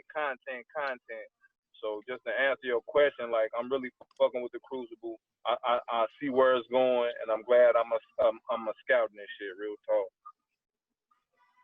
How do you feel about like all the weight of everything falling on each individual scout now? Like, you know what I mean? It's not like you can only blame one person. Now everybody has to take responsibility for who they pick and why they're there. Mm-hmm. It's so crazy because guess what? It has always been scouts. Yeah. You know what I mean? Yeah. You know, we know. Always, it's always been scouts, my nigga, because no one man alive can find all of these niggas, bro. It's like it's not even that much time out here. But So it's now, like but now we're getting the credit, and it's like falling on us. You know what I mean? Like now they know, like this is the person to blame for this person being here. correct. So I mean, what I noticed in battle rap is just like they on a girl Rita ass every Saturday, right? they on her ass. I'm talking about, bro. Mind you, they was on her ass before this happened. Let's just go and get that out the way. Like, they all type of Twitter shit has been going on. At the end of the day, it seems like it's negative, but in battle rap, I be thinking that any fucking any news is gonna help you push your shit. The niggas that they not talking about, who cares, bro? So if you know what I mean, like all publicity is good in battle rap. You know what I mean? Except for like Tech-9 and Chris Unbiased, shit like that. That's just too far gone. You know what I mean? But like all publicity is good. You know what I'm saying? So like, you know they gonna get on somebody's ass every day in battle rap. Somebody is gonna be the main target. So I mean, like, as long as you can handle the shit and you ain't gonna like off yourself and no shit like that, man, I don't even see nothing wrong with it. I'm looking forward to it. You know what I mean? All the smoke. Lets me know where I'm at. All the smoke. Because guess what? You get smoke on the internet. Once you go in the house, you go to sleep, you wake up, nobody talk about that shit tomorrow, man. You know what I'm saying? They on to the next shit. So it really makes no. That's because so much stuff happens nowadays that it is that easy to forget. Like somebody will go through some shit and they'll be like, "Yo, don't worry about it. I'm gonna just chill out for 2-3 days, and they're gonna be on the next topic and forget about everything I just went through." So exactly. So yeah, like I'm cool with it, bro. I'm definitely cool with it because that turns us into our own brand. You already see. Listen. The videos wasn't even a part of the initial shit with the Crucible, right? It wasn't even a part of it. But once COVID came and niggas was sitting at the house bored, they was like, oh no, we need to keep this shit popping. We need to just come up with something. Bro, I never in my life got this many fucking videos sent to me. Like, hey, bro. That nigga inbox be out of line now. Dude, man. Every day, nigga. Every day a new nigga like, yo, what's up? Check me out. Every day. So how do you feel about the way that battlers approach you? Like, how do you feel about the way battlers approach you now that they know that you're scouting? Oh, I you know, battle rap is the most clout chasing sport there is. You know what I mean? So shit, I get it. I know they don't, you know what I mean? I know they ain't really fucking with me. They looking for an opportunity. You know what I'm saying? Because I never heard from 98% of these niggas before the shit went down. You know what I mean? So I know it's just really just cloud chasing. These niggas looking for a major break. You know what I mean? But like, I don't think I'm gonna tell you like this. From all the videos that I've picked, bro. I mean, from all these videos that I've seen, I only pick one person from the videos. Like, I don't even got, it's like a lot of regions, I don't even got no picks. You know what I mean? I pick one nigga from the video. That's it. Most of these niggas ain't alone, bro. Yeah. You ain't alone. I don't think that they did a good job of explaining like how we're actually picking. Like a lot of people don't know that you actually still got to go out and rap and have your regular battles. It's not just a video, yo. Like it's a good way to get our attention if it just so happens to happen. But yeah, and a lot of people think that every time you post one of the, when we do the face-off crucibles, like when we got the 2 videos on there, a lot of people think that when we put one of those videos on the Instagram that it means that those people got picked. Yeah. And it's not. It's really just still promo and like you said, content for the pages, like just to keep shit flowing. Because every time I see one, they be like, yo, I can't believe they picked this person. I'm better than, like, first of all, we don't even know if you're nice. And second of all, they didn't get picked. It's just they got one of the good videos, so we're leaving it up to the fans to decide if these are the type of battle rappers that deserve a shot. And like the people don't understand the whole opportunity of the videos, bro. The videos, like, it's just giving you an opportunity for when we're not that too. able to get A lot of other we're not leagues able to watch get you a URL battle. shit. Yeah, we're not able to get you a battle. So it's like, all right, boom, you put the video out. You ain't doing shit right now. You feel me? Like niggas ain't rapping Free right promo. now. You ain't doing So now this is a way to say, oh, you really shit. got to think about how much somebody would charge to post your video on a Instagram. They got as much followers as Smack page, URL page. Exactly. Like it goes on all those pages at the same time, and it's free promo. And you still see people complain about it. How many inbox messages I got? Yo, you think I should do the Crucible? Why not, nigga? Like, why not? You ain't doing shit else. Like, if you don't got nothing else lined up, why not? Right now. And most of them don't get paid to rap anyway. At all. They don't get paid to battle. So why not like spend 90 seconds like doing a video? What are you losing? And that's what I'm saying. If you ain't doing nothing else, like if you don't got nothing else lined up, and you're an artist, bro, why not do the Crucible, bro? You're not doing if you don't got nothing else happening. Like your shit is stagnant right now. Like you could grab 50 new followers easy if niggas like your little Crucible shit. Exactly, man. Like, and that's what I'm saying about battle rap, bro. Like, this is what I really hate about it, bro. It's like, is a nigga he's a nobody at first. Like nobody knows him, bro, right? But once he get an inkling of somebody recognizing that he can do something, that he can do anything in that ring, bro. Like the nigga just turned into a complete monster, man. Like he lost all touch of who he actually is, bro. Like I've seen this shit over these 10 years, man, for so many people. This shit, just like you said, like why wouldn't listen? If I had 5 PGs already, right? You feel what I'm saying? At the end of the day, I know URL is where I want to be because they cashing fucking checks. You feel what I'm saying? Nice. You get your notoriety. Like one good battle, bro, your shit is gonna go through the roof. You know what I'm saying? Like niggas like Swamp. Like I'm just gonna say like a Swamp. Like bro, like a year plus ago, like nobody knew who Swamp was, bro. You feel what I'm saying? Just to see how he is emerged into. He getting battles with the top niggas. You feel what I'm saying? Yeah. Like, and there's been a couple of cases of that, like T.H.E.S.I.S and Snake Eyes is two good examples of that too. Exactly. So, bro, like, how could you have a chip on your shoulder to say some shit like, should I do one of these Crucible videos? Like, bro, if a nigga say that to me, I already know he ain't even serious, bro. This nigga think he's somebody that he's not.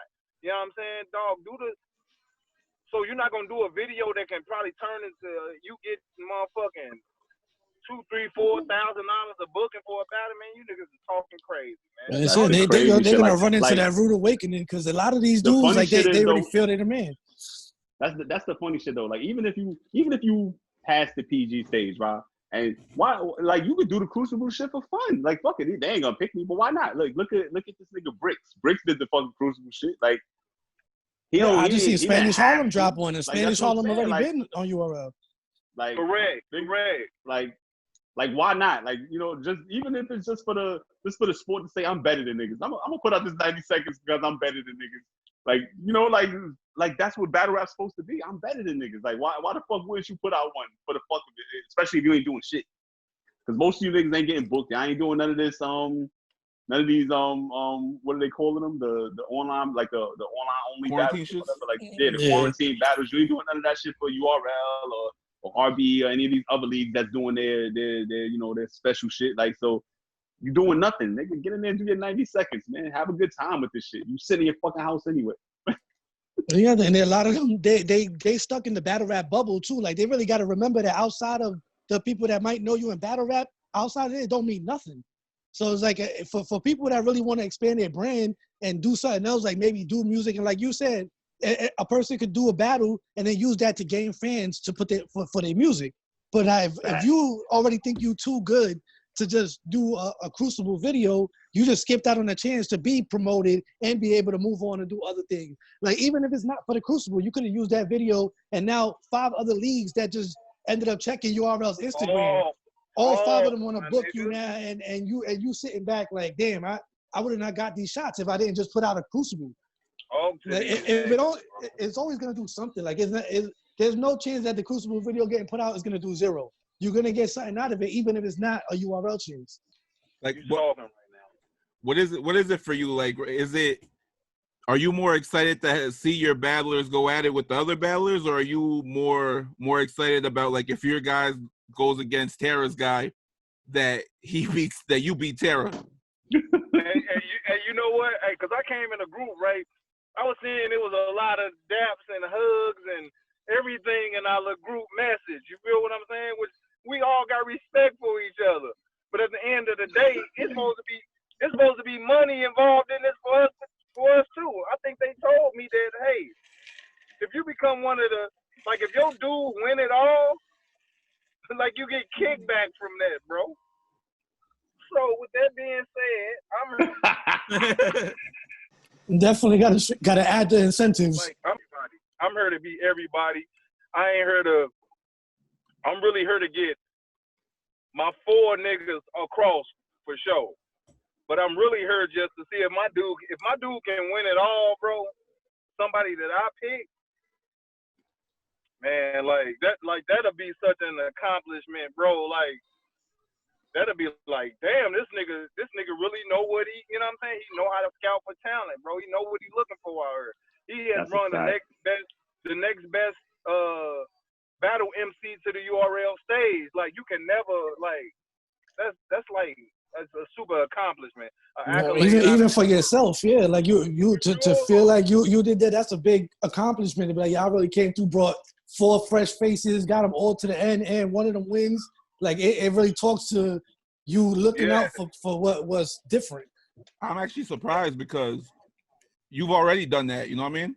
So it's like you're still excited about battle rap. Like I could tell that you still love battle rap. I was gonna say that too because like I know a lot of the fans now won't know where O came from. Like they're not gonna know about the origins, the street status, and everything that was told. I mean now because of Major Keys, they gonna know. But for the majority of the time, they're guessing that these scouts are just people that got picked out of nowhere. And all the scouts is been around and been getting talent for years. It's just now you're gonna get the recognition for it. And to my knowledge, you've never been, probably like myself, you've never been really in front of the camera like that, or you just do shit in the background for the most part. You know, because most of the time I'm just like I be filming this shit, so I never really get an opportunity to even really be in front of the camera. You know what I'm saying? Like I've done a few blogs or whatever, but like that's really mostly be it. But I'm ready to take that on though right now. Like it's time to come from behind the camera and behind the business and get out in front of the camera. And you know what I'm saying? Like I said, really just let it be known. Yeah, build my brand up. All right, that's dude, he from St. Louis because like I said, I already know they not gonna put out no bullshit. You know what I'm saying? They finna talk to all of us. They finna put us on camera. They gonna show who picked him. Who, you know what I'm saying? They gonna expose all of that. So I'm really just waiting to take that on. You know what I'm saying? And that's fire. We get all access to these fucking URL events. You feel me? Like shit that don't got nothing to do with the Crucible. We hitting the back door, stage band, walking up like, yo, what's up, bro? It's me. But you know what's dope about now you guys? They got earned it. Now you I already been there. You can't say that to me, nigga. I already been on the big stage. You can't talk that shit to me. But it's dope. The difference between y'all and a lot of the people that be doing this is that y'all earned y'all recognition now. Like you earned the right to be able to be on stage. There's a lot of the guys that will be putting talent on, just started a league a year ago, and they want to be just as known as the talent that they putting on. Which it goes back to not being selfish again. The thing is, a lot of people don't know that because they don't see us. You know what I mean? Yeah. So like, if I were just to see O on stage, like not knowing it's O, I'd be like, who the fuck is this guy, yo? Yeah, but it speaks a lot to the character too, because a lot of people force people to know who they are because they can't stay away from being in front of the camera. But like me knowing that it's O now, it's like, all right, that's O. He should be up there. But most of the people won't know that it's us. You know what I mean? Yeah, that shit is hilarious. Like when they put my my scout shit out, I read a comment, bro. Somebody was like, "Oh shit, I never knew who this guy was." Like I seen him all the time. Like I never knew his name. This is crazy. Son, all right, cool. I was on stage for a We Go Hard battle, and someone posted under it was like, "Yo, who's this guy? He don't even look like he belong in the building." I was like, all right. Little do you know. You nigga don't got a clue. You leave niggas like that clueless though. You feel me? Real shit. You don't need to know, bro. For real. At the end of the day, they always end up looking for something from you too. So, yep, that's a fact. That's the thing. If they do find out that you are somebody, then that's when the favors start. Like, hold me down, yeah, yo. I need a battle favor. rap niggas, they'll ask you for anything.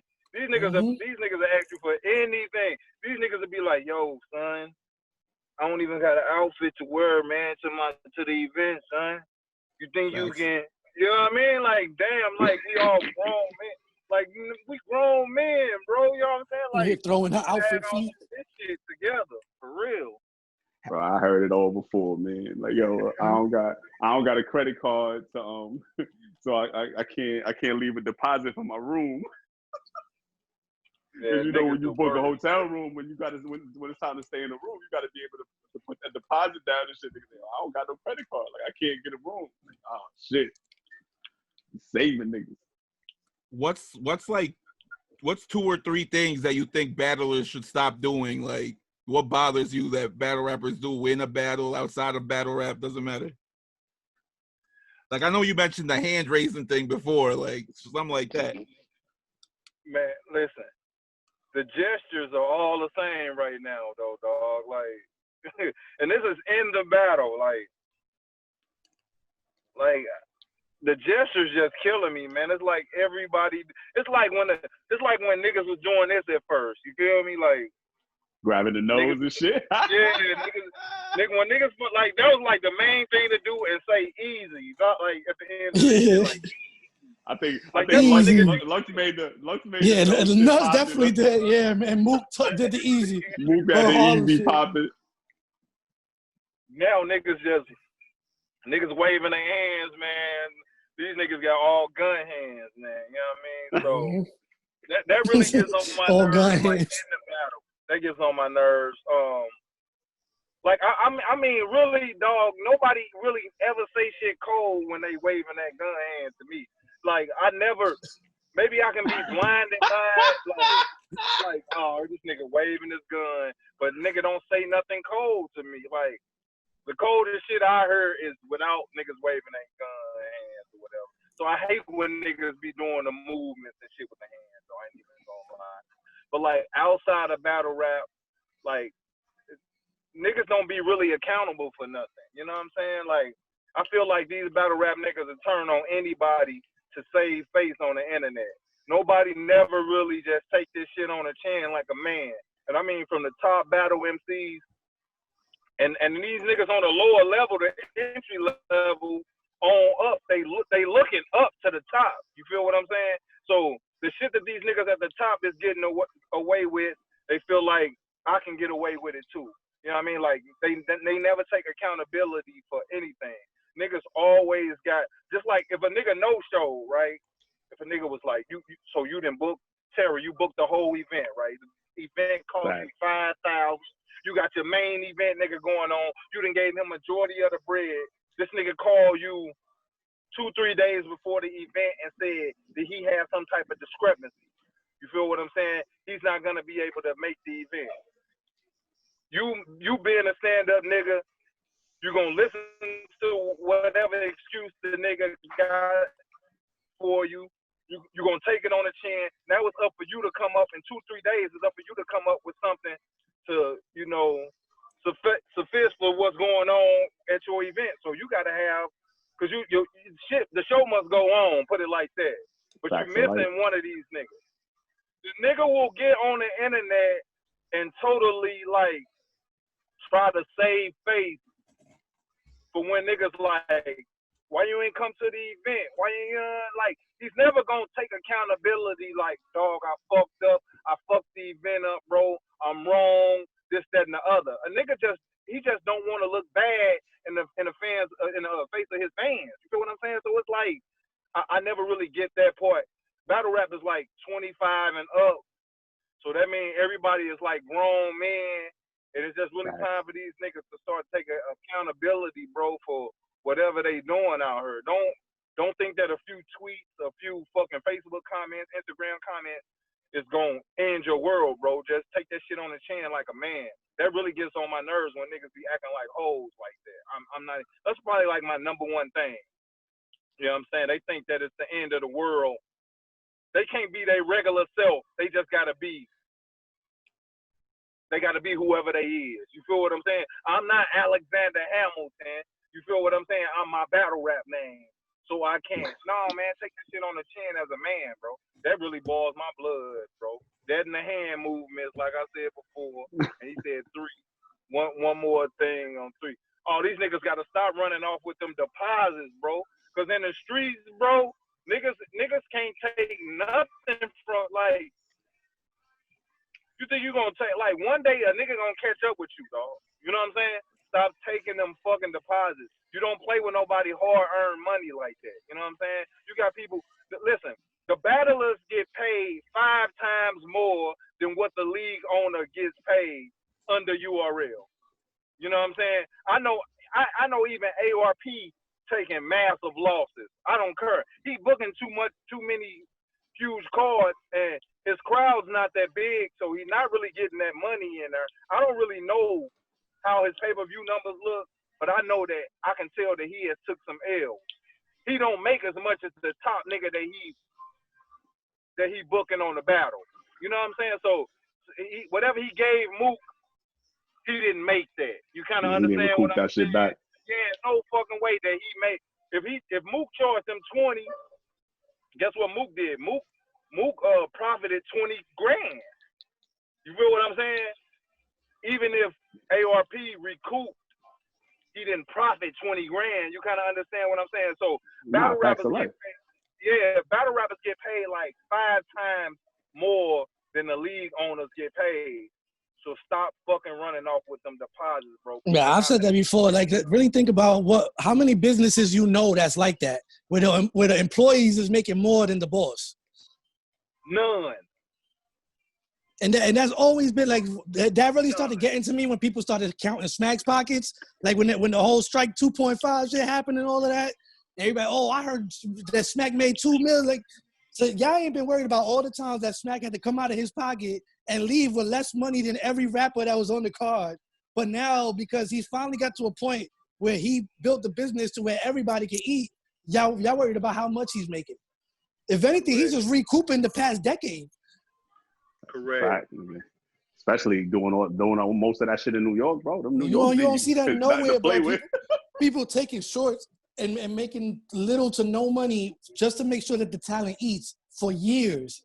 And then when you finally get to a point where everybody can eat, they look at you like, oh, you greedy now. Like, what? So how you equate those two? Hey, it's funny that you say that. Like, hey, like niggas be watching Smack Pockets, right? But what event was that he got into it with like Daylight? Oh, that was Summer Madness 3. That was Summer Madness 3. Didn't he get into it with Hitman too? When Hitman was like on Blood Gang on my kids or something. Yeah, I don't think that was the same. I don't know if it was the same time, but that definitely I remember that. Like, the Daylight shit was that was definitely Summer Madness. The Daylight didn't battle. Like that was when when that nigga Smack got on camera and damn near cried, bro. Listen, when that nigga damn near dropped the TERRA, because bro, you can't even imagine the work a nigga done put in, bro, behind the scenes, a nigga blood, sweat, equity that he done put into this shit, money that he done put into this shit. You know what I'm saying? And for niggas to be like ungrateful and shit, just to save face, just like we was talking about, you know what I mean? Just to save face. That shit damn near made him cry, bro. You feel what I'm saying? That nigga, like, I'm finna go watch that blog, dog, because we talking about that right now. Because it's like, wait, are you talking about when he was supposed to battle DNA? Damn, I think Hitman he was like. I don't know about the Hitman joint, but I know when Daylight was supposed to battle Swave Sever.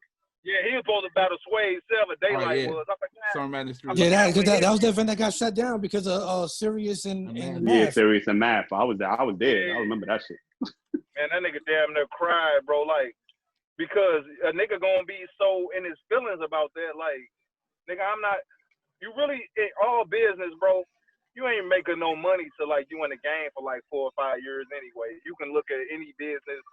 You know what I'm saying? So everything else is gonna be in the red until you really get your shit. And even in that situation, you be lucky to break even. You be lucky to break even early in the game, like that. Like that shit is a blessing. About events like that was a major loss because he had to pay people to not rap. That's that shit crazy, man. You lose but at the that money, event, he paid 4 niggas not to rap. 4 niggas, and they didn't even rap. That shit hurts, bro. Like you lose that plus the venue costs because now you ain't get your venue's worth because you got kicked out before the amount of hours that you had paid for. So it's like you took a loss all around, and the battle rapper still left paid. And you know he was sick, but like you think that was within a year's time, like because I think that was a little while before that was when they lost the Urban Plaza shit. When Surf was supposed to battle Khan and shit, that whole event got fucked up. They had to send niggas their bread back, like, and they still tried to save face and get a little bit of the content together. But they did that, like that shit was in like October or some shit like that. And then come Summer Madness, like what 6-7 months later, he had that whole issue with Math and Sirius, and then he lose 2 whole battles. The niggas is outside talking crazy. Oh, Smack got to give me my bread. Yeah, like I felt that nigga pain though, bro. I felt that nigga pain. Like these niggas. It's not a lot of niggas that understand though. It's not a lot of niggas that understand because everybody see the finished product. They don't know what it takes. Like like prior to that, like you know what I mean, like setting up these venues and figuring out how much money you gonna spend, how much money you gotta spend. Like you know what I mean. Like you checking your own pockets, trying to figure this shit out beforehand. Like and then you sending money to grown men and. Shit don't go the way you want it to. Like, it's like, what the fuck? Like, you already sick starting off. So to have a nigga just bad mouthing you, it's like, what the fuck? My nigga, you don't know what I went through to get this shit together for y'all. Nigga, like, I ain't even expect to make a profit. I was just hoping to get a good event, and I couldn't even get that. Like, that shit is rough, man. Right, like, niggas is making careers out of this shit. That's, you know what I mean? That's, like, niggas is making what a cop or a teacher, you know what I'm saying, makes in a year. So, like, bro, you gotta be grateful for that. Just for 2:30, three 2-minute 30 rounds or some shit like that. Come on, man, you have been blessed. You have been blessed, bro, beyond all fucking means of life to be able to work. Niggas on stage for 45 minutes for what people getting paid for 3 months, man. Like that shit is crazy. Come on, man, that shit crazy, dog. That shit crazy. And with battle rap, you also have like a way longer career because a regular rapper, you got a couple, 3-4 years, however long everybody's career is. But with battle rap, because it's like a thinking thing, you could be old, or like you could start at 22 or at 16, like T.H.E.S., and T.H.E.S could be rapping it into his 40s. You know what I mean? For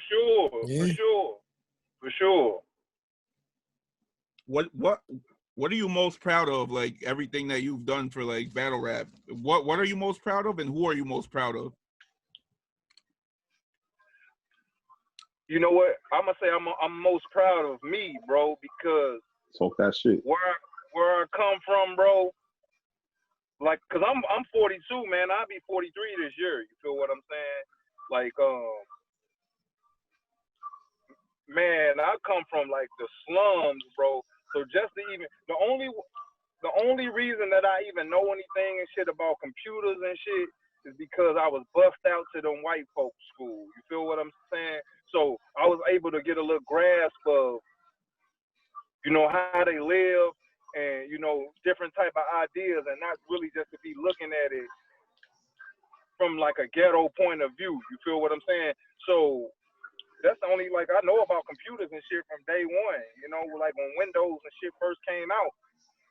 I've been on that shit, you know what I mean? So me being blessed to, have those tools, man, to continue to educate myself and because I always loved hip hop. Like, I always loved rap.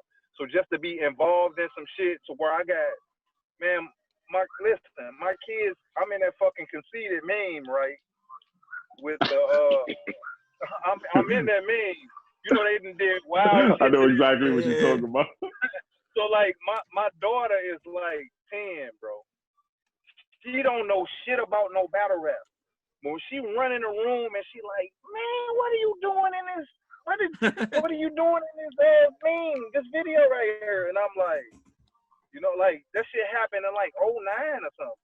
And for that shit to still be living, bro, fucking 11 years from now, you know what I mean? Like, I'm good with that. You know what I'm saying? Like, I ain't. Nah, that's fire. You gotta explain it to people you work with. Nigga, bro. I'm a simple nigga, so I'm most proud of myself for sure. And what was the next question? What are you most proud of? Like I'm most proud of just taking it to where I took it. You know what I mean? Like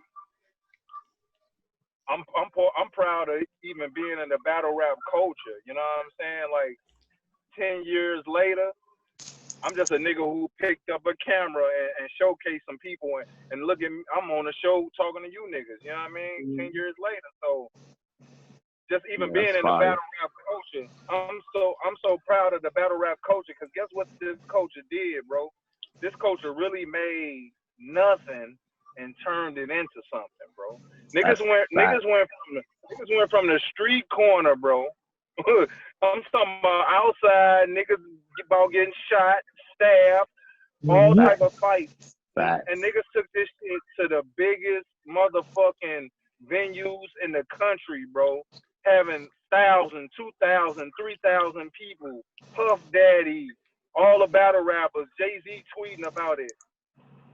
Just battle rappers on TV now, the whole Wild 'N Out movie. Like, Wild 'N Out, ESPN. I was watching that shit on Netflix with JD, and even the shit with Smack on the Cardi B shit. Come on, bro, that's a long way. That's a long way from the street corner, my nigga. So, facts. Shit, I'm like I said, I'm looking forward to shit where we can go in this shit. Shit, if Smack can get booked for that shit, we can too. Right. You know what I mean? We don't do no battle. We don't write no battles. We don't do none of that. Basically, it's work out here for everybody, bro. And that's what I'm looking forward to. I'm looking forward to casting some checks. Shit, I'm still along down the line, still fucking with battle rap, bro. This shit has been, boy. Do you know one of them YouTube checks that came in when I've been flat on my ass, nigga? Yeah, that's nice, man. Nigga, when I ain't had that's nice. Nigga, I've been flat on my ass, nigga. One of them YouTube checks, some people hit me with that email talking about I got 500 or something in there. Man, I damn nerd. Listen, I love battle rap, bro. So I'm proud. I'm proud of the whole culture, and I'm proud to be in it. Real shit, dog. Nah, that's fire. What's your favorite street status moment or battle?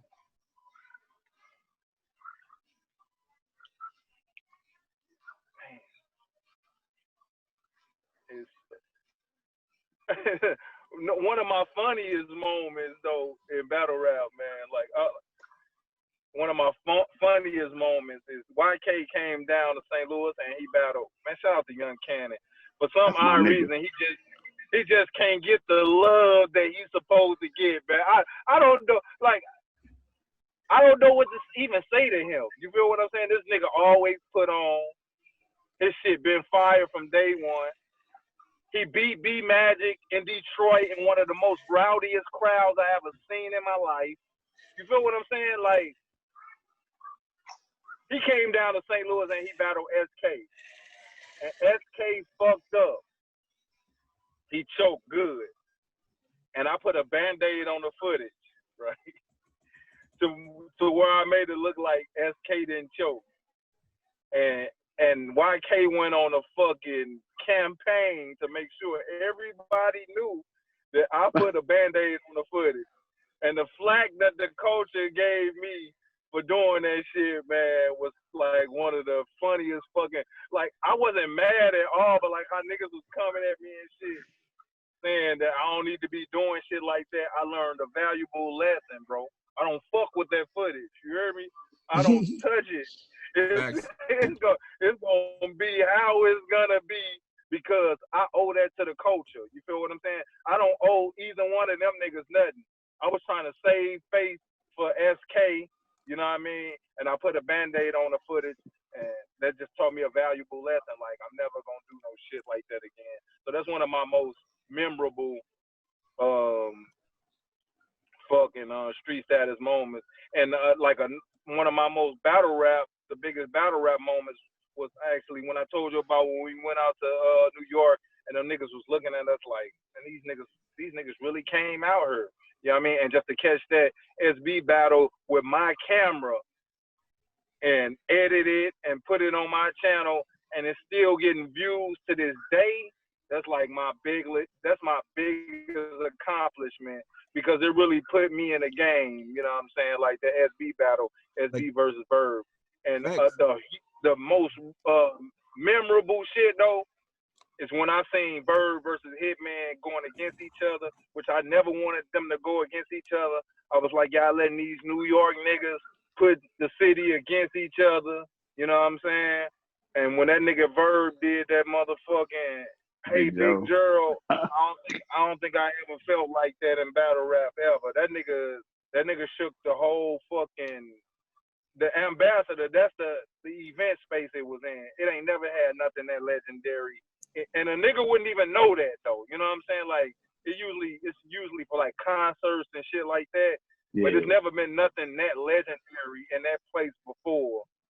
That's the most legendary shit ever happening in the ambassador. So that's like my biggest moment, to see them niggas lock horns, to be honest. And they both come from the same place, same camera, and just to get it in and make like top 5 battles. So I'm like some of my most memorable moments.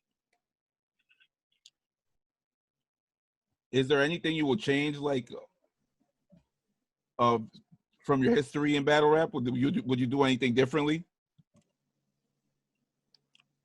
Oh, you know what? I ain't even gonna lie. It's one thing that I would do differently. Like when like niggas was transitioning from like my YouTube channel to like dealing with URL, and like they dealt with like Battle America, cause like at first like Smack was cashing checks, but like he couldn't book all of these niggas that was going on right now. You know what I'm saying? That's when you gotta think about it early on, like T.H.E.S.I.S wasn't nobody.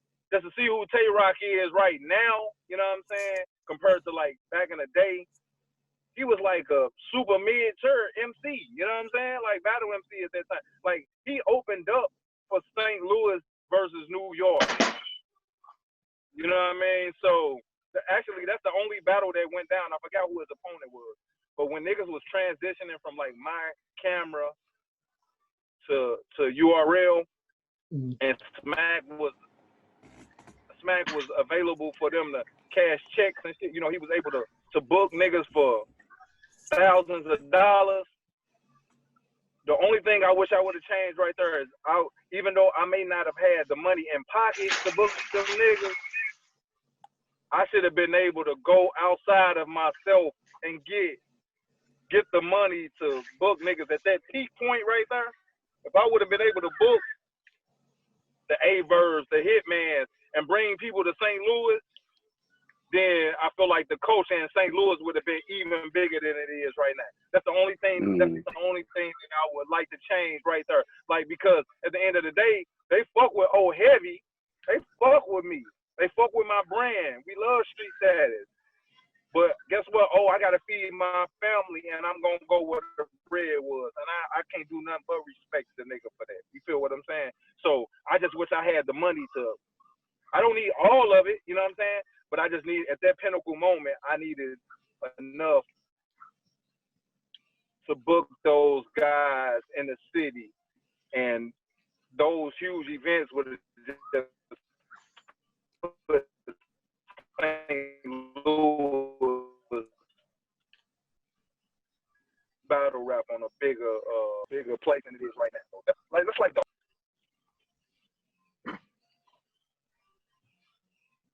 You niggas still there?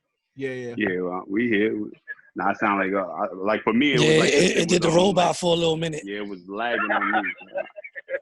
I thought it was just me. I was checking my internet and shit. Is there anything you missed from the beginning of battle rap that's different now? Yes.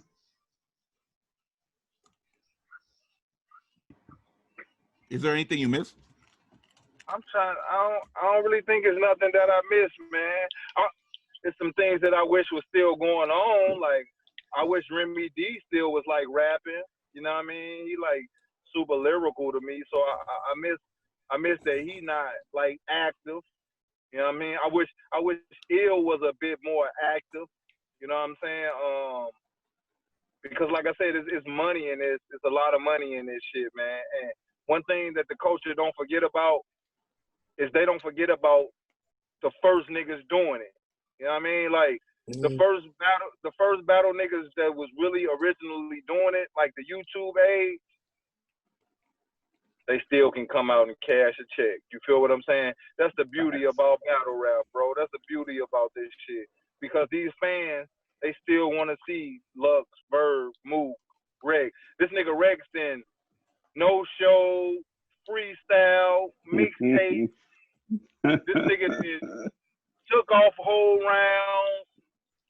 But like, if a nigga would book Rex tomorrow, you know what I mean? So I kind of wish they was more active. Other than that, it ain't really too much that I missed, man. Because I would say that I ain't as relevant, but you can be as relevant as you want to be. You feel what I'm saying? You can be irrelevant. You can be more. You can be relevant as you want to be. Like, so if a nigga wants to come out right now and just be like, you know what? I got this new plan. I got this new format. I'm finna do X, Y, Z. But one thing about it is niggas was being innovative when we first came out. You know what I mean? It was the shit was new.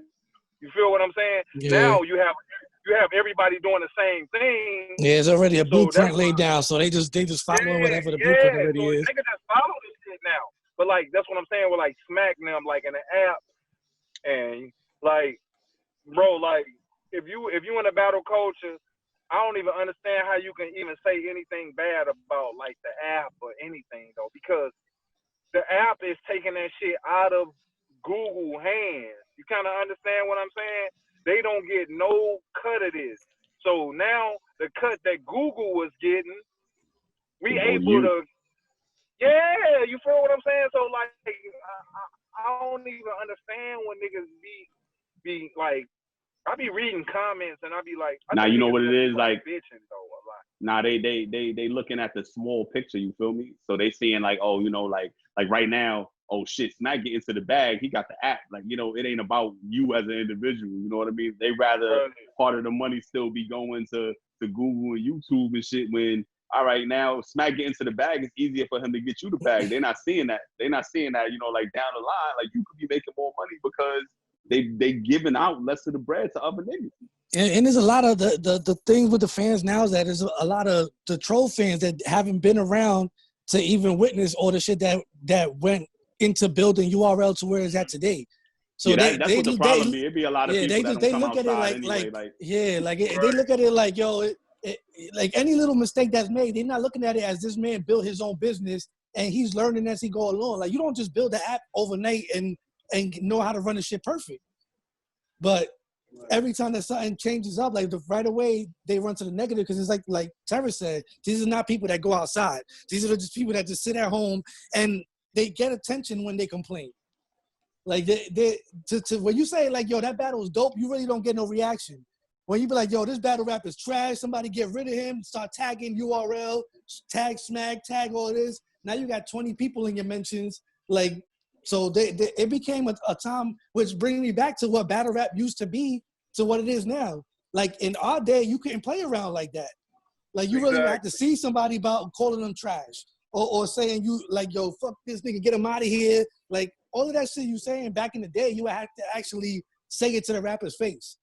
So now it's like you just saying the shit, throwing it out into a cloud, turn your phone off, and you feel safe. Like I can say whatever I want, ain't nobody gonna do nothing. Back then, nobody had that mentality to just act stupid because everybody saw it happen. You talk crazy, something was gonna happen to you. Bro, if I'm in a culture and it costs me $7.99 to push my culture, man, shit, I'm with that because goddamn me, I got Amazon Prime, Netflix. Yeah, talk about it. Hulu, That's what I like, bro. This is all the shit I've been telling niggas, bro. And you I never can't see, even remember, you never see bro. none of these people question none of those apps. They never question nothing. I swear to Some God, people that have it and never use it and be like, yo, I haven't used Netflix in 3 months. I still pay for that shit. But then That Smack shit will drop a that shit is battle the and they be like, craziest, yo, bro. I don't want this battle. I want my $8 back. Like, And what? that's the crazy shit. Like, yo, bro, like niggas, like, They act like the other Like, yo, apps cater to what they want. like, Like, yo, you like, literally yo, going bro. through 1,000 movies to find one. Yeah, like, yo, bro, if you think about it, bro, like before the app came out, like niggas was literally like most battle fans. Like if you were really a battle fan, you probably watched the battle every day, bro. Like you just jumped on YouTube and watched something that you gave a fuck about. You wanted to watch a battle, whether it was some new shit or I'm gonna go watch some old shit, bro. Like you was watching that shit. Niggas don't watch Netflix every day, bro. And you paying $12 or however much for that shit, like. You crying about $8, bro? Like, what the fuck is going on in your life that $8 is like really on, like bro. fucking you up, bro? Like that shit is crazy, man. Like, It's like cents a day, bro. Like a couple cents a day or some shit. Come on, man. Fuck out of there, man. Like I said, I think niggas just be wanting a bitch, bro. This is a black man, bro, putting on for. I mean, it's a lot of cultures in battle rap, though. You know what I mean? But it's a black man that has built something. You know what I'm saying? He trying to fucking cash in on what he built, bro. And I'm a part of the culture. The battle rap culture really still close knit. You know what I mean? It's not even like wide open. You know what I mean? There's nothing mainstream about it. You know what I mean? So, man, I love what URL doing and shit with the app and shit, man. It's a straight just Netflix with battles. You feel what I'm saying? Netflix with battle rap related content. These niggas is even letting smaller leagues upload they their shit on content. it. Hell yeah. You know what I mean? Niggas gonna get, listen, and that's for 2 weeks. So whatever you get for, we gonna give you 1,000 for your footage for 2 weeks. Then even after they come off the app, you able to upload it to your own channel and still make that bread back. Like niggas just be want to talk, bro. So you know what I mean? niggas got paid. Niggas basically getting paid twice, but they ain't even like, you know what I mean? Nobody ain't shedding the light on that shit. Like, you know, like everybody on the negative. Nobody realizes the love that comes out of that shit. Like, you know what I mean? It ain't like, oh, they just taking your footage and, you know, you assed out. Nah, they it's like they borrowing your footage. Take this $1,000, let me rock the footage for a couple of weeks, and then you could drop it on YouTube, and you know now you got paid the $1,000 I gave you and whatever you get on the YouTube from the cheap niggas that try to pay for the app. But and it's so crazy though, cause it's like you can't even pitch shit to URL though. You feel what I'm saying? Like you can like we might be giving away too much game on that though, but like these niggas don't know, man. Like I said, the niggas who they got around the Crucible and all of that, everybody then made they bones. You feel what I'm saying? Everybody has made they bones. They've been in this culture. They put their motherfucking money where their mouth is. They ain't just no motherfuckers trying to throw no weight around. Like I said, I went and looked at everybody's bio, everything that's going on. So they got the right people around them, bro. You know what I'm saying? They picked the right people that they know gonna be serious about this shit. And I'm just looking forward to the shit, man, for real. Nah, yeah, I'm excited. I'm so angry about this fucking this COVID bullshit, man. This shit, like, it has everything in the soul, man. We could have been like rocking already, like. So what's up? Do y'all be keeping y'all picks like on the low, or cause like I went on Mav's show and shit, and they asked me, and I gave a couple of my picks out and shit. So I don't know if that was like, you know what I'm saying? I don't, like, who y'all got? I don't keep it on the low. Like, you know, if somebody asks, like, I just ain't make no advertisement about it. Like, you know, like a couple of niggas, you know, they made their own little advertisement. On the East Coast, I got I picked a dude from Jersey named Black Rolac, and I picked a dude from VA named Jay Breed. Like Jay Breed kind of you know, like he raw, like he like I don't know if a lot of people know who he is, so like I'm hoping he come in there and make some noise, man. Like, cause that'd be you know, that'd be like for me, that's exciting for me. Like that, I don't think a lot of people know him, and I feel like, you know, he gonna get out there and they gonna be like, oh shit, who the fuck was this nigga? Like, yeah, and I picked. Go ahead, Terra, my fault. No, go ahead. I picked Villa from Pittsburgh. Like my thing was, I was thinking about picking one performer, and one rapper, and it just didn't work out for me in New York because Dutch took one of my picks before I got to say anything. So I picked I ended up picking up 2 people that are like heavy performance, and both of them can rap.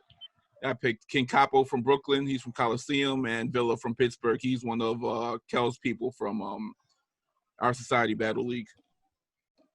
Okay, that shit on the East Coast. I think I picked a kid named Notes Delgado. He's from VA. I heard about him. And I picked Ty Pretty. He's also from VA. Ty Pretty's a good pick, man. I ain't even gonna front. Yeah. He was on my short list. And listen, the way that I got these niggas, I said, oh no, this Ty Pretty nigga. I know somebody done found this nigga and picked this nigga because he just battled his last battle before I picked him was like Prep. Man, he did Prep greasy, bro. Like, man, he did this nigga greasy. That shit on the tube. I'm about to go watch that shit. Yeah, Ty Pretty versus Prep, bro. Go watch it. He talked to that man. He did him greasy. I said, ain't no way that this nigga is still out here. There's no way. But how I got them niggas is, like I said, I've been in this game for a long time. I booked that nigga Young X. When I've seen Young X versus Briz, yeah, that's one of my, when that nigga was joning on him, I was really seeing something different. That's what I loved about that, is I actually was seeing a nigga straight joning on somebody and the crowd going fucking crazy. Oh, when the nigga was hitting him with the get him. Oh man, when I say, man, that shit, I had chills all on my arms and shit like, this nigga, this is different. So I linked with Young X and his manager Gary. So I brought Young X to St. Louis maybe like 2 or 3 times, and I always kept in touch with them niggas. And I called that nigga Gary, and I was like, man, I'm really digging the VA scene. Who nice up there? And he gave me like 3 names, and it was Notes and Ty Pretty, bro. So shout out to Gary, Young X manager. He the one who put me up on, dude. You know what I mean? So that shit was crazy. So what about the South? Because that's what's that, June 27th? Yeah, that's the first one coming up. You niggas going down there? I'ma try. Like, it depends. It depends on the, like, you know what I mean? Like, if everything, like, it's looking like shit is gonna be in the clear, so like I want to fuck with it, but I just like, you know, is everything all right? If I'm safe, I'm out there. You heard? Like, Right. I don't know about this COVID shit, man. Like, who you got out there?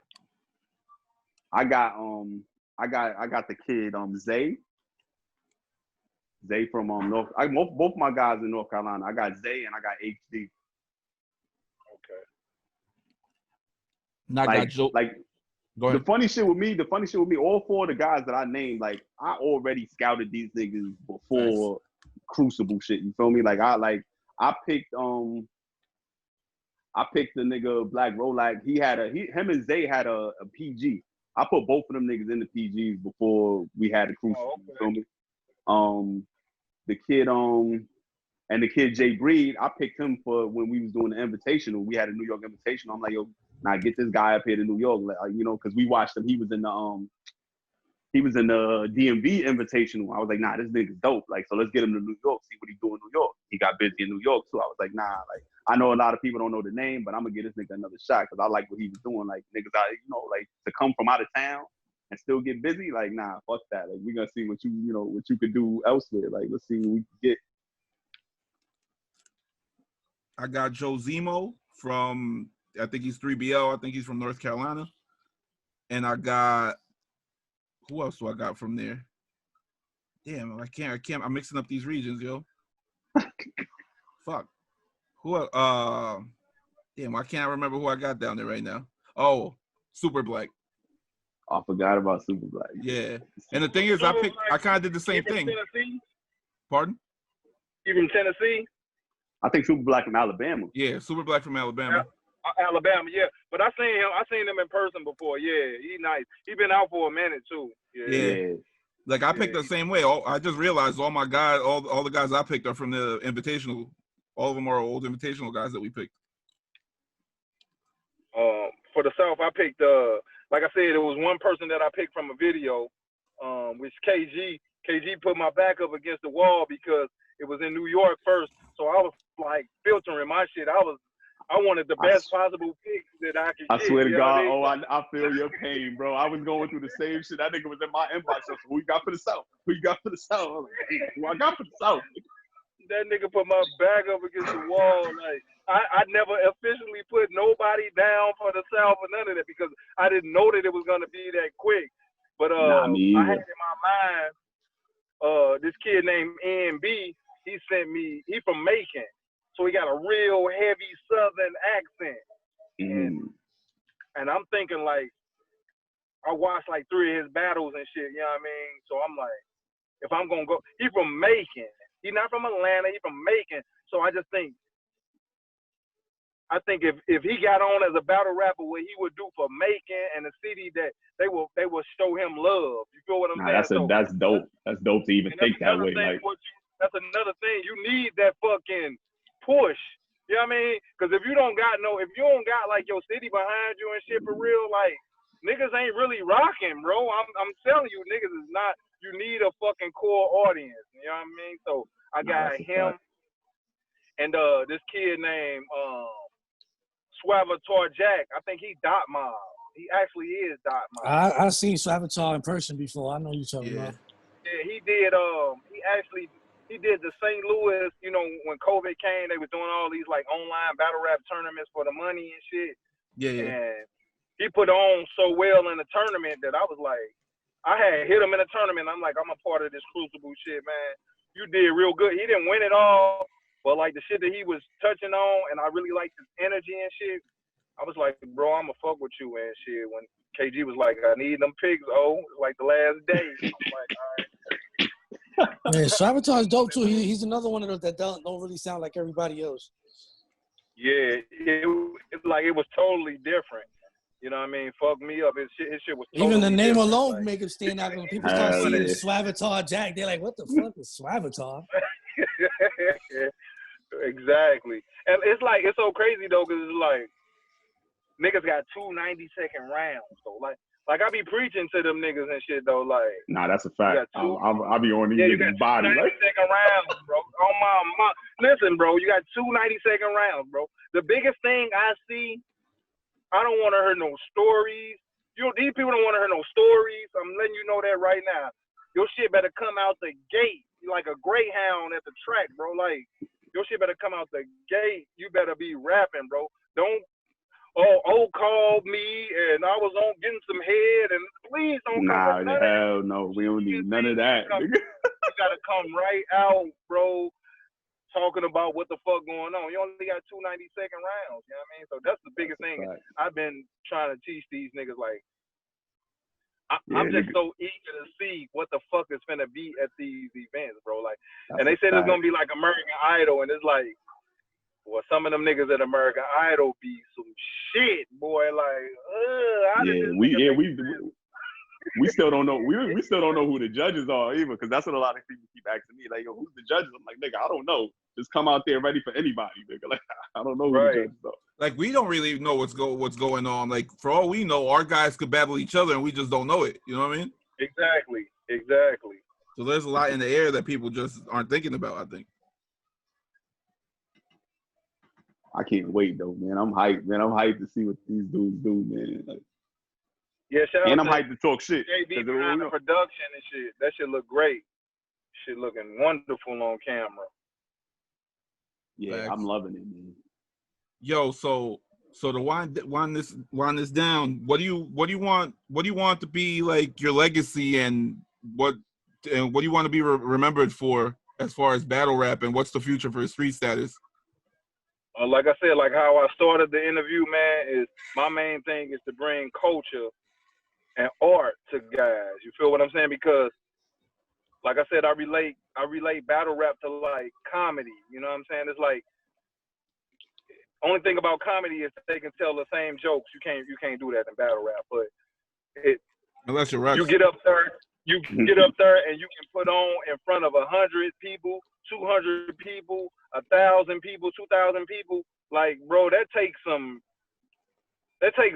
talent. That's the most raw talent that you can. Like, you might be funny and you might be nice to your partner You know what I'm saying? And your auntie and your mom and them might think, oh yeah, he can rap, yeah, he's nice. But to entertain like 500 people, bro, 1,000 people, I don't think like that's some hard shit to do. With brand new shit that they ain't never heard, bro. Like that's the like, man, you know what I mean? Because entertainers get up there and they like, you know what I mean? Well, like, you know, like regular hip hop artists, they get up there with shit that people done heard 100 times, 1,000 times. And, you know, like they performing shit that they know people love. Like, you don't know if these niggas love this shit when you get up there in these battle events. And like, so that's a big deal. So yeah, like I said, like if you can do that, bro, you got a special talent. You know what I mean? And some just need to tap into it. And I'm like one of them niggas that want to show y'all the way. You know what I'm saying? I want my black brothers to get paid for battle rap, you know what I mean? The 3 minutes, 3 rounds that they putting out on these platforms. My thing is, man, go grab that bag for this shit. Be serious about your business, you know what I mean? Put on every time, bro, you know what I mean? So that's my main thing. I like black brothers who was just like rapping or something to get into battle rap, learn the culture, and instantly start cashing checks. You know what I mean? So that might take them away from a robbery. You know what I mean? That might take them away from trying to sell work or something and getting bagged or scamming and getting bagged. You know what I mean? Like, because the nigga's gonna really put that time into the art because he knows that that's gonna turn into him being monetized for. He's gonna get money for that. So that's like my main thing with this shit is to show niggas. It's like if I worked at GM, I'd be trying to get everybody a job I could. You feel what I'm saying? That's like my shit right there to get niggas money for battle rapping. You know what I mean? And that's what I want to be remembered for. Like, this nigga really taught me how to cash checks. Paid. Come on, man. I got this nigga. This nigga got me some bread, bro. This nigga really got me some bread. And because we all know money talks and bullshit run a marathon, bro. You know what I'm saying? Like, it's all about that fucking money, bro. And as far as what's next for Street Status, bro, me traveling all of this year to these 6 places, you know, with this Crucible shit, like I said, I'm building my catalog. I'm networking with niggas like Mike and T.H.E.S.I on it right now. I'm networking with these niggas. Like the sky's the limit, bro. You feel what I'm saying? Like I really feel like the sky's the limit right now. Like niggas putting their resources, putting their head together, my nigga, and really going for the gusto out here. And like I said, we seeing battle rappers get their bag. We seeing Smack them get their bag. It's time for us to get a bag, my nigga. You know what I mean? It's bag time, double bag boys, man. We reincarnated, dog. Watch a lot of niggas get fed, dude. That's what's in the future, real shit, bro. So where can everybody find you at? Like all your socials and everything. Facebook is OWE Weston, O Weston. Street Status _OWE on Instagram, and at Street Status DVD on Twitter. I ain't really no Twitter head though. I never really been a Twitter head for some odd reason. But like the gram and Facebook is first. Like I'm all throughout Facebook. I'm in every group and shit on Facebook. So yeah, easiest ways to get at me. Any last words, yo? Like before we sign out? Of course, I got some last words, man. I really appreciate y'all for fucking with me on this platform, bro. You know what I mean? T.H.E.S.I, TERRA, Custom Menace, my nigga Troy. I ain't seen Troy on her all night, but he probably Troy on a flat one or something. Yeah, you listen, man. You know, niggas still gotta handle business, man. Like, I think that's what he did. You know what I mean? Ain't nothing wrong with that. Look, we was just talking about getting to the bag, man. Niggas got to get to the bag. Until this battle rap start paying out to the bag, you know what I mean? We still got to get to the bag. How we get into it, man. Yes, sir. It's a fucking must, man. But like I said, big salute to y'all, man. I want y'all niggas to stay safe and all of this shit that's going on, because these are the most trying times of my 42 years on this earth, bro. You know what I mean? Sir. So if a nigga can even stay positive in a time like this, we've been hit with a motherfucking plague, and we've been hit with, like, nigga, I really lived through the Mike Brown shit, like, first and foremost, like, crazy. right there. Like, my crib was right there. So, to be, this shit is like 100 times worse than the Mike Brown shit. Like, niggas don't even give a fuck right now. So, we all keeping a level head, bro, going through this shit, being able to fuck with the battle rap culture and be on platforms like y'all, man. I done took 2 hours out of my night. I wouldn't even, like, my nigga Troy hit me. I said, nigga, I'm on. You say you need me, I'm on. Ain't no secret. Nah, yeah, I'm we definitely appreciate you pulling up though. That's fire. No doubt, my nigga. Anything else you niggas need, or you need me on a show, or want me to be involved with, I'm fucking with it, bro. Cause that's what I'm on, man. 2020, bro. Trying to be involved in more shit like this. So just let me know. There we here. Absolutely. We appreciate you all. No, y'all take it easy, bro. You too, bro. Yes, sir. Yo, so that was O from Street Status. How'd you guys feel about that? Like, it was a good conversation. I didn't think it was gonna be that. It reminded me about a lot of shit that I forgot about. That was my favorite part about like, the interview. Like, all of the stuff from the beginning of when we first started getting involved in battle rap. Like, we be so caught up in what's going on now that we forget we did all of that shit or was around for all of that. Facts. Like, one thing that I wanted to mention, but I just didn't find the opportunity to mention was, like, I don't think O realizes that a lot of his footage is used in like documentary shit that we see for battle rap, or just like, you know what I mean? It's not just like he did Street Status and that was it. It's like his clips are constantly used as. Nah, that's a fact. That's why I mentioned the avocado shit. Like that shit is literally just out just now. Like recently came out, and they using the shit from A Bird versus Hollow, bro. Like that shit is fire. Like, I didn't even realize that O recorded that battle, or that it dropped on his channel. The SB versus Verb. Oh, the Verb and yeah. It's about being humble, man. That's why I go back to a lot of the traits that we got. Like, none of us really run around saying what we've done. So it's like, until you sit there and explain everything that you've been around, you'd be like, if you didn't ask me, I would never be out here telling you about everything I did. And O seems like the same type of person. Like, if we wasn't asking him for an interview, he's not gonna run around like, I'm the guy that did this and I'm the guy that did that. Like, and that's, it's humble that's that fire, coming. bro. Like the crazy shit is, like, I've seen him, you know, like we've been at the same events before, but like, you know, we never had a conversation. So like, just to hear him on this shit and how humble he is, I'm like, damn, like cause you know, like, it's a lot of niggas that want credit for every little thing they've done. Like, you know what I mean? Like, and just to know that, you know, he, you know, cause niggas pull up to you and they, you know, you talk to niggas at events. Like, I've talked to mad niggas, like, just walking up, like, and sometimes you get these niggas that want to just tell you so much about what they've done and all of this shit. Like, and to know that I ran into this nigga and I've never heard him, like, in the background, yo, you know, I'm, oh, nigga, what's up? Like, I'm supposed to get this and I'm supposed to get that. Like, you know, there ain't no A-Verb or ain't no Hitman without me, nigga. Like, you know, like, it's niggas that have been like that. Exactly. Nothing like that, bro. That's fire. It's more needed nowadays, because that's what happens. A lot of people nowadays want to be more known than the artist. That's what I'm saying, though. Like, even when we mentioned it during the interview, we're guilty of it too. Like, be like, who the fuck is this guy? You know what I mean? Like, why is he there? Like, sometimes you gotta take the initiative to look shit up. Nah, and I salute him for that as well. Like, you know, like, oh, he did his research. Yo, I might not have knew this dude or knew that dude, but I went and checked him out. Like, and low key, I did the same thing. But, you know, like, even though I knew half of the judges, but like, you know, like our dudes on the West Coast, like, you know what I mean? Like, I met them in person, but I didn't really know much about them. So I had to go and do my little research for Nino and Floss, even Beretta. Like, I knew she was a rapper, but, you know, like, being a rapper doesn't really, you know, justify you being on the Crucible. Then you go and look, you know, she set certain shit up. It's like, oh shit, all right, you know, I see.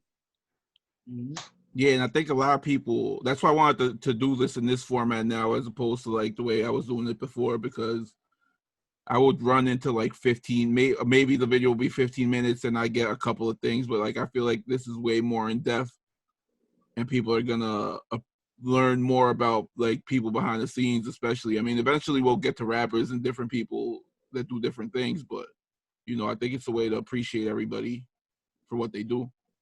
Facts. Think that's it, bro. We got what we need for Major Keys. Facts. So Terra, where can everybody find you? Oh man, you know, Big Terra on Twitter. Mike Terra. No, Mike is Terra on Instagram.